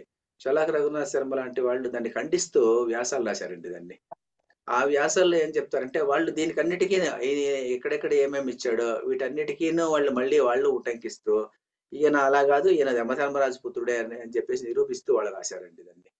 కాబట్టి ఇది ఎలా ఉంటుందంటేనండి అదొక చర్చ అంతే. మనము యమధర్మరాజు పుత్రుడా ధర్మరాజు పుత్రుడా అనేటువంటి విషయాన్ని మనం తెలుసుకోవాలంటే మరి మనకు ఇంకా తెగలేదండి. అది ఆ విషయము పూర్తి కాలేదు అది. ఎందుకంటే షలాక్ రఘునాథ్ శర్మ గారు కౌంటర్ ఇచ్చిన తర్వాత పుల్లెల రామచంద్రుడు దానికి ఏం చెప్పలేదు తర్వాత. ఎందుకంటే ఆయన మళ్ళీ దానికి ఏం రాయలేదు దాన్ని. ఆ లోపల అతనికి మతి భ్రమించడం, తర్వాత ఆయన చనిపోవడం అంతా జరిగిపోయింది. ఇప్పుడు షలాక్ రఘునాథ్ శర్మ కూడా మహామహోపాధ్యాయ. మీరు షలాక్ రఘునాథ్ శర్మ గారిని ఎంత గొప్ప వ్యక్తి అంటే మీరు ఆయనను నేను ఒకసారి ఫోన్ చేసి ఏదో చిన్న విషయాన్ని అడిగానండి. అడిగితే ఆయన మహాభారతంలో, తెలుగు మహాభారతంలో ఉన్నటువంటి ప్రతి శ్లోకము ఆయన నోటికి వస్తుందండి. ప్రతి శ్లోకం, ప్రతి పద్యము నోటికి వస్తుంది. అందులో అన్నయ్య భారతం కానీ, కవిత్రయం ముగ్గురు ఎర్ర ప్రగతిది కానీ, తర్వాత తిక్కమార్చుంది కానీ, ఆ ముగ్గురు రాసినటువంటి అన్ని పద్యాలు ఆయనకు నోటికి చెప్తారండి. ఆయన అంత క్షుణ్ణంగా చదివినటువంటి వ్యక్తి అతను. ఆయన పాండిత్యాన్ని మనము తప్పు అనేదానికి లేదు. కానీ ఇన్ని రోజులు మనం యమధర్మరాజు అని చెప్పుకుంటూ వచ్చాము కదా. మరి ఇప్పుడు సడన్ గా యమధర్మరాజు మరి నన్నయ్య భారతంలో తిక్కన భారతంలో కూడా యమధర్మరాజు కొడుకనే రాశారు, కానీ ధర్ముడు కొడుకు అని రాయలేదు. తిక్కన ఎలా రాస్తారు మరి? తిక్కన గొప్పవాడ, మరి పుల్లల రామచంద్రుడు గొప్పవాడ? ఇలాంటి ప్రశ్నలు మనం చేసుకోకూడదు, ఎందుకంటే అందరూ గొప్పవాళ్లే. మరి తిక్కన మాత్రం యమధర్మరాజు కొడుకు అని రాస్తారు ఆయన తెలుగులో రాసినప్పుడు. మరి మూల భారతంలో ధర్ముడు అని రాసుకుంటారు. ధర్ముడు అంటే యమధర్మరాజు అని వీళ్ళు చెప్తారు. మరి అలాంటి సందర్భంలో మనం దీన్ని పరిష్కరించాలి అన్నటువంటి విషయం మనలాంటి వాళ్ళకు కుదరదంటే, అది చాలా పాండిత్యం ఉన్నటువంటి వాళ్ళు దాన్ని చర్చ చేసుకొని దాన్ని ఏదో ఫైనలైజ్ చేసుకోవాలి, అంతేగాని దాన్ని ఆ చర్చ ఇంకా ముగిసలేదండి. ఎందుకంటే షలాక్ రఘునాథ్ శర్మ గారు ఇచ్చిన కౌంటర్కి మళ్ళీ ఆ రిప్లై ఏం లేదు, కాబట్టి అలాగే ఉండిపోయింది. ఆయన కూడా మంచి ఒక పత్రికలో ప్రచురించాడు దాన్ని, ఇతను చెప్పింది తప్పు అని చెప్పేసి. ఆయన కవిత్రయ భారతాన్ని, తర్వాత మూల భారతాన్ని కోట్ చేసుకుంటూ అతను రాశారనమాట. కాబట్టి ఇది కరెక్ట్ చెప్పలేమండి. అయినా మనం అనుకున్నట్టుగా యమధర్మరాజు పుత్రుడు అనుకుంటేనే పోయింది అనుకుంటాను నేనేమో. అది ఎలాగో మరి చూడాలంటే. సంతోషం అండి. చాట్ బాక్స్ లో 2 క్వశ్చన్స్ ఉన్నాయండి. What are the universal social values of Mahabharatam? అవునండి, యూనివర్సల్ వాల్యూస్ వచ్చేసి అహింసో పరమో ధర్మ అన్నటువంటి మొట్టమొదటి ప్రిన్సిపల్ అండి. అహింసో పరమో ధర్మ. మరి హింస జరిగింది కదా భారతంలో అనొచ్చు మీరు, కానీ అది హింస కాదంటే అది ఎంత అహింసో పరమో ధర్మ అనేవారు. అది ఎక్కడొస్తుందంటే మొట్టమొదట మహాభారతంలో ప్రతిపాదించినటువంటి ధర్మసూత్రం అది ఒకటే. అది ఫస్ట్ మొట్టమొదటిదండి. రురువు అన్నటువంటి ఒక వ్యక్తి మనకు మహాభారతంలో మొట్టమొదటి కథలోనే కనిపిస్తుంది. జనమేజయుడు సారమేయం కథ అయిన తర్వాత భార్గవ వంశ చరిత్ర చెప్పేటువంటి సందర్భంలో ఆ రురుడు ఉన్నటువంటి వాడు అతను ఈ సర్పాల మీద కక్ష తీర్చుకునే దానికోసం ఒక కట్టె తీసుకునేసి అడవిలోకి వెళ్ళి కనిపించిన సర్పాన్నంతా చంపేస్తుంటాడు. అప్పుడు ఒక సర్పాన్ని అతను చంపడానికి వెళ్ళినప్పుడు ఒక వృద్ధ సర్పము మహా ఋషి రూపంలో కనిపించి, నువ్వు చేసేది చాలా తప్పుగా ఉన్నావు, దీనివల్ల నీ ప్రవర్తన మంచిది కాదు, నీకు చాలా చెడు జరుగుతుంది అని చెప్పేసి, అలా చేయకూడదు అని చెప్పేసి నీతి బోధించి, మరి ప్రపంచంలో ఉన్నటువంటి నీతికి ఏమయ్యా అంటే అది అప్పుడు చెప్తుంది అనమాట. అహింసో పరమో ధర్మ అన్నటువంటి సత్యాన్ని చెప్తుంది అనమాట. హింసాత్మకం ఉండకూడదు ఎప్పుడు కూడాను, అదే పరమధర్మము అని చెప్పేసి. అని చెప్పేసి అది వెళ్ళడము. అహింసో పరమో ధర్మ అన్నటువంటిది యూనివర్సల్ జనరల్ ప్రిన్సిపల్ అండి. హింస అన్నటువంటిది ఉండకూడదు. మిగిలినవన్నీ అన్నిటికీ కూడా ఇది హింసతో పోలుస్తారండి. ధర్మవ్యాధుని వ్యాఖ్య తీసుకున్నప్పటికీ కూడాను ఇది కూడా భారతంలో కూడా ఇది ఉంది. శ్లోకార్థం ప్రవక్ష్యామి అనేమో ఉంది కదండి. ఇది ఆ ఏమిటంటే ఆ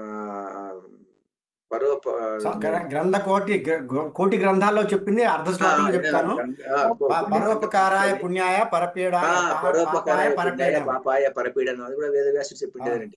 పరోపకారాయ పుణ్యాయ పాపాయ పరపీడనం అన్నటువంటిది యూనివర్సల్ వాల్యూ ప్రిన్సిపల్స్. తర్వాత ఇంకోటి కూడా ఉందండి, ఉరులేనవి నరించిన అనేటువంటి తెలుగులో పద్యం ఆంధ్రజ్యోతిలో వచ్చేది ముందు కాలంలో. ఇప్పుడు అది రావడం లేదు. ఒకరు నీకు ఎలా బాధ పెట్టినప్పుడు నువ్వు ఎలా ఒక వ్యక్తిని నీవు ఎలా బాధపడతావో అలాగే నీవు బాధ పెట్టినప్పుడు నువ్వు అలాగే నువ్వు దాన్ని ఫీల్ కావాలి. అంటే ఎంపతి అంటాం కదా ఇప్పట్లో. అంటే నీవు ఒక ఉద్యోగం చేస్తుంటావు అనుకోండి. ఉద్యోగం చేసే సందర్భంలో నీ యజమాని నిన్ను తిడితే అప్పుడు నీవు ఎలా బాధపడతావో ఆ బాధ నీ దగ్గర పనిచేసేటువంటి వాడిని నీవు తిడితే వాడు అలా బాధపడతాడు అన్నటువంటి విషయం తెలుసుకొని ప్రవర్తించాలి అంటాడు అనమాట. ఉరులేనవి ఎనరించిన నరవర అప్రియంబు తన మనంబునకు అని చెప్పుకుంటూ వస్తారు కదండి.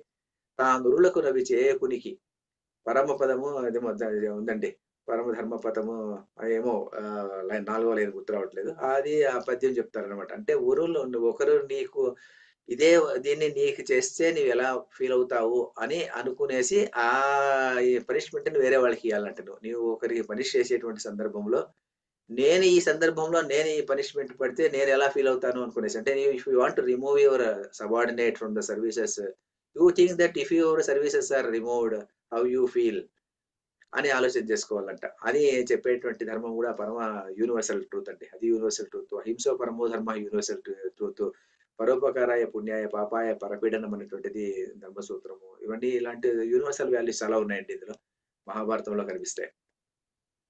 సార్ ఇంకోటి ధర్మో రక్షతి రక్షిత, ధర్మో రక్షతి రక్షిత, ఇవన్నీ అండి. ధర్మో రక్షతి రక్షిత ఈవెన్ రామాయణంలో కూడా ఉందండి. ఇది సేమ్ సెంటెన్స్ భారతంలో కూడా కనిపిస్తుంది. అది ఇవన్నీ ఉన్నాయండి. ఇవి ఒక నిమిషం ఉండండి. ఇంకో question. Is Mahabharatam A base for Chanakya నీతి అర్థశాస్త్రం? ఖండితంగా అండి, తప్పకుండా. ఎందుకంటే మహాభారతంలో ఉన్నటువంటిది దీంట్లో పర్టికులర్ గా భగవద్గీత ఉందండి. భగవద్గీతలో ఇంద్రియ నిగ్రహాన్ని గురించి మనకు 2వ చాప్టర్ లో సుమారు 60వ శ్లోకం నుంచి తతోహ్యపి కౌంతేయ అక్కడి నుంచి 7 శ్లోకాలు మహాభారతంలో ఇంద్రియ నిగ్రహ స్థితప్రజ్ఞ లక్షణం అన్నటువంటి చెప్తారు భగవద్గీతలో. ఇంద్రియాలు ఎలా కంట్రోల్ చేసుకోవాలి అని చెప్పేసి చెప్పేటువంటి ఆ 7 శ్లోకాల సారాంశం మనకు అర్థశాస్త్రంలో మొట్టమొదటి కనిపిస్తుందండి. దీన్ని మొట్టమొదటి రాజుకు ఉన్నటువంటి క్వాలిటీస్ ఏమిటి అన్నటువంటి ప్రశ్న వస్తుందన్నమాట. వినయాధికరణం అంటాం దాంట్లో. దాంట్లో 15 అధికరణాలు ఉన్నాయి. దాంట్లో 15 అధికరణాలు అంటే మన 15 చాప్టర్లు అనుకోండి. 15 చాప్టర్లు ఇది దాంట్లో కౌటిల్య అర్థశాస్త్రంలో. దాంట్లో మొట్టమొదటిది వినయాధికరణం. వినయ అంటే ట్రైనింగ్ అనమాట. మీనింగ్ ట్రైనింగ్ రాజుకి ఉండేటువంటి సందర్భంలో ఆయన ఏం చెప్తా అంటే దీన్ని ఇంద్రియ నిగ్రహము అని మొదలు పెడతారండి ఆయన. ఆ ఇంద్రియ నిగ్రహంలో మహాభారతంలో చెప్పినటువంటి 10 శ్లోకాలు యాజ్ ఇట్ ఈస్ కొంచెం చేంజ్ చేసి ఇక్కడ పెట్టారండి. దాన్ని పెట్టేసేసి ఆయన కౌటిల్య అర్థశాస్త్రంలో చెప్తాడు. చెప్పినప్పుడు ఆయన మొదట్లో రాసుకుంటాడు. ఆయన నాకు ఇన్ఫ్లుయెన్స్ అయినటువంటి గ్రంథాలు ఇవన్నీ పాత గ్రంథాలు ఎన్ని ఉన్నాయి అని చెప్పుకుంటూ వచ్చి మహాభారతాన్ని కూడా చెప్తాడు. మహాభారతంలో ఉన్నటువంటి గ్రంథసారం రాజనీతి అన్నటువంటిది శాంతి పర్వము అనుశాసనిక పర్వములో చెప్పినటువంటి శాంతి రాజనీతి అన్నటువంటిది చాలా భాగము మనకు కౌటిల్య అర్థశాస్త్రంలో కనిపిస్తుంది. కౌటిల్య అర్థశాస్త్రంలో కనిపించినటువంటి రాజనీతి అన్నటువంటిది కామందుక నీతి శాస్త్రంలో కనిపిస్తుంది. కామందుక నీతి శాస్త్రంలో కనిపించేటువంటిది రఘువంశం కావ్యంలో, కాళిదాస్ కావ్యంలో మళ్ళీ కనిపిస్తాయండి మనకు. రఘువంశ కావ్యంలో ఉండేటువంటి రాజు ప్రవృత్తి ఎలా ఉండేది అంటే, మనం back to Ramayana, back to Mahabharata అక్కడికి వెళితే అక్కడ ఏం చెప్పారో ఆ ప్రవృత్తులన్నీ ఇక్కడ చెప్పారండి తర్వాత. సో అదే అంతర్లీనంగా మన సంస్కృతి సంప్రదాయంలో అలా వెళ్ళిపోతూ వచ్చింది అనమాట. అదండి ఎన్నో వేల ఏళ్ళు అలా జరుగుతూ వచ్చింది. రాజు అంటే ఇలా ఉండాలి, మరి రాజు నిరంకుశుడు అంటారు చాలా మంది. భారతదేశంలో రాజు నిరంకుశుడుగా ఉండేటువంటి వాడు, అతన్ని కంట్రోల్ చేసేటువంటి వాళ్ళు ఎవరు లేరు అని. కానీ ధర్మము అన్నటువంటిది అతన్ని కంట్రోల్ చేస్తుంది అని చెప్పేసి మనకు చెప్తాడు దాన్ని. అందుకోసమే వేణుడు అన్నటువంటి రాజు ఉంటాడు. మహాభారతంలో కథ వస్తుందన్నమాట. ఆ వేణుడు అనేటువంటి రాజు అరాజకంగా పరిపాలన చేస్తుంటాడు. అప్పుడు ఋషులంతా వచ్చి అతన్ని చంపేస్తారనమాట. చంపేసేసి అతని ఎడమ తొడ తీసి ఆ ఎముక నుంచి ఒక మనిషిని పుట్టించాలనుకుంటాడు. తర్వాత కుడి భుజం నుంచి ఒక వ్యక్తిని తీస్తారు. అక్కడి నుంచి ఆ పృథువు అన్నటువంటి రాజు వస్తాడు. ఆ కథలన్నీ మనకు వస్తాయి అనమాట అక్కడ. అంటే కథల్లాగా చదవకూడదండి. కథల్లో ఉన్నటువంటి వస్తు జ్ఞానం అనేటువంటిది గొప్పగా ఉంటుంది అనమాట. దాన్ని ఆ వస్తువు నిరంకుశుడా కాదా రాజు, మరి రాజు ఎలా ఉండాలి, రాజు నిరంకుశుడైతే మరి అతనికి కంట్రోలింగ్ ఆస్పెక్ట్స్ ఏమిటి అనేది ఇక్కడ మనకు అక్కడ మహాభారతంలో చెప్పినటువంటి విషయాలు ఈ సూత్రాల్లో మనకు కనిపిస్తుంది. ఇలాంటివి అన్నీ ఉన్నాయండి. మరి కౌటిల్యుడు చాలా ఇన్ఫ్లుయెన్స్ అయ్యాడండి. కౌటిల్యుడు మహాభారతము, శాంతిపర్వము వీటన్నిటితో చాలా ఇన్ఫ్లుయెన్స్ అయ్యి రాశాడు అన్నటువంటి విషయం మనకు ఆ శ్లోకాలు అలాగే కనిపిస్తాయి అనమాట. ఇంకెవరైనా అడుగుతున్నారు ప్రశ్న?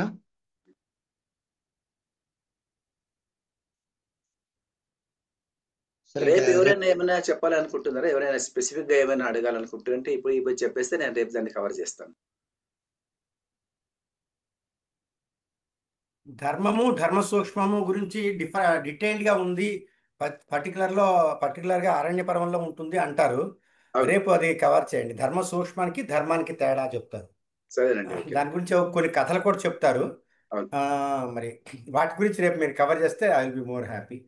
అసలు ఈగర్ గా ఉన్నాం అది నేర్చుకోవాలని. సరేనండి, ఓకేనండి, రేపు కవర్ చేస్తామండి. ఓకే ఓకే, ఇంకా ప్రార్థనకి వెళ్దామా? ప్రమోదిని గారు. నమస్కారం అండి.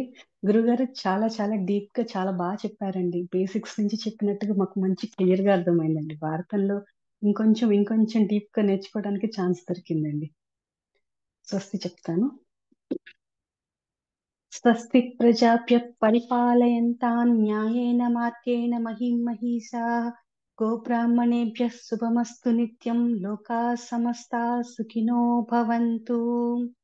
కాలే వర్షతు పర్జన్య పృథివీ సస్యశాలినీ దేశోऽयं క్షోభరహితో బ్రాహ్మణాః సంతు నిర్భయాః అపుత్రః పుత్రిణः సంతు పౌత్రిణः అదనాః సదనాః సంతు జీవంతు శరదాం శతం. సత్యం వద ధర్మం చర స్వాధ్యాయాన్ మా ప్రమదః. సర్వే భవంతు సుఖినః సర్వే సంతు నిరామయాః సర్వే భద్రాణి పశ్యంతు మా కశ్చిత్ దుఃఖభాగ్ భవేత్. ఓం శాంతి శాంతి శాంతిః. ఓం పూర్ణమదః పూర్ణమిదం పూర్ణాత్ పూర్ణముదచ్యతే పూర్ణస్య పూర్ణమాదాయ పూర్ణమేవావశిష్యతే. ఓం శాంతి శాంతి శాంతిః. సర్వే జనా సుఖినో భవంతు. స్వస్తి. ధన్యవాదాలండి అందరికీ. ధన్యవాదాలు ప్రమోదిని గారు. ఇప్పుడు మనం జనగణమన పాడతారు సత్యవతి గారు. జనగణమన అధినాయక జయ హే భారత భాగ్య విధాత పంజాబ సింధు గుజరాత మరాఠా ద్రావిడ ఉత్కళ వంగా వింధ్య హిమాచల యమునా గంగా ఉచ్ఛల జలధి తరంగా తవ శుభ నామే జాగే तव शुभ आशीष मागे गाहे तव जय गाथा जनगण मंगलदायक जय हे भारत भाग्य विधाता जय हे जय हे जय हे जय जय जय जय हे. जय हिंद. జై హింద్. ధన్యవాదాలు సత్యవతి గారు. థ్యాంక్ యూ అండి. సార్ కామేశ్వర గారు క్వశ్చన్ అడుగుతున్నారు. నాగరాజు గారు అడగచ్చా? వెళ్ళిపోయారు. వెళ్ళిపోయారండి సార్. వెళ్ళిపోయారా? సరే, రేపు గ్రూప్ లో మెసేజ్ పెట్టి వెళ్ళిపోయారు. ఓకే, కామేశ్వర గారు రేపు అడగండి. సరే sir. Right. Okay, recording of చేస్తాను.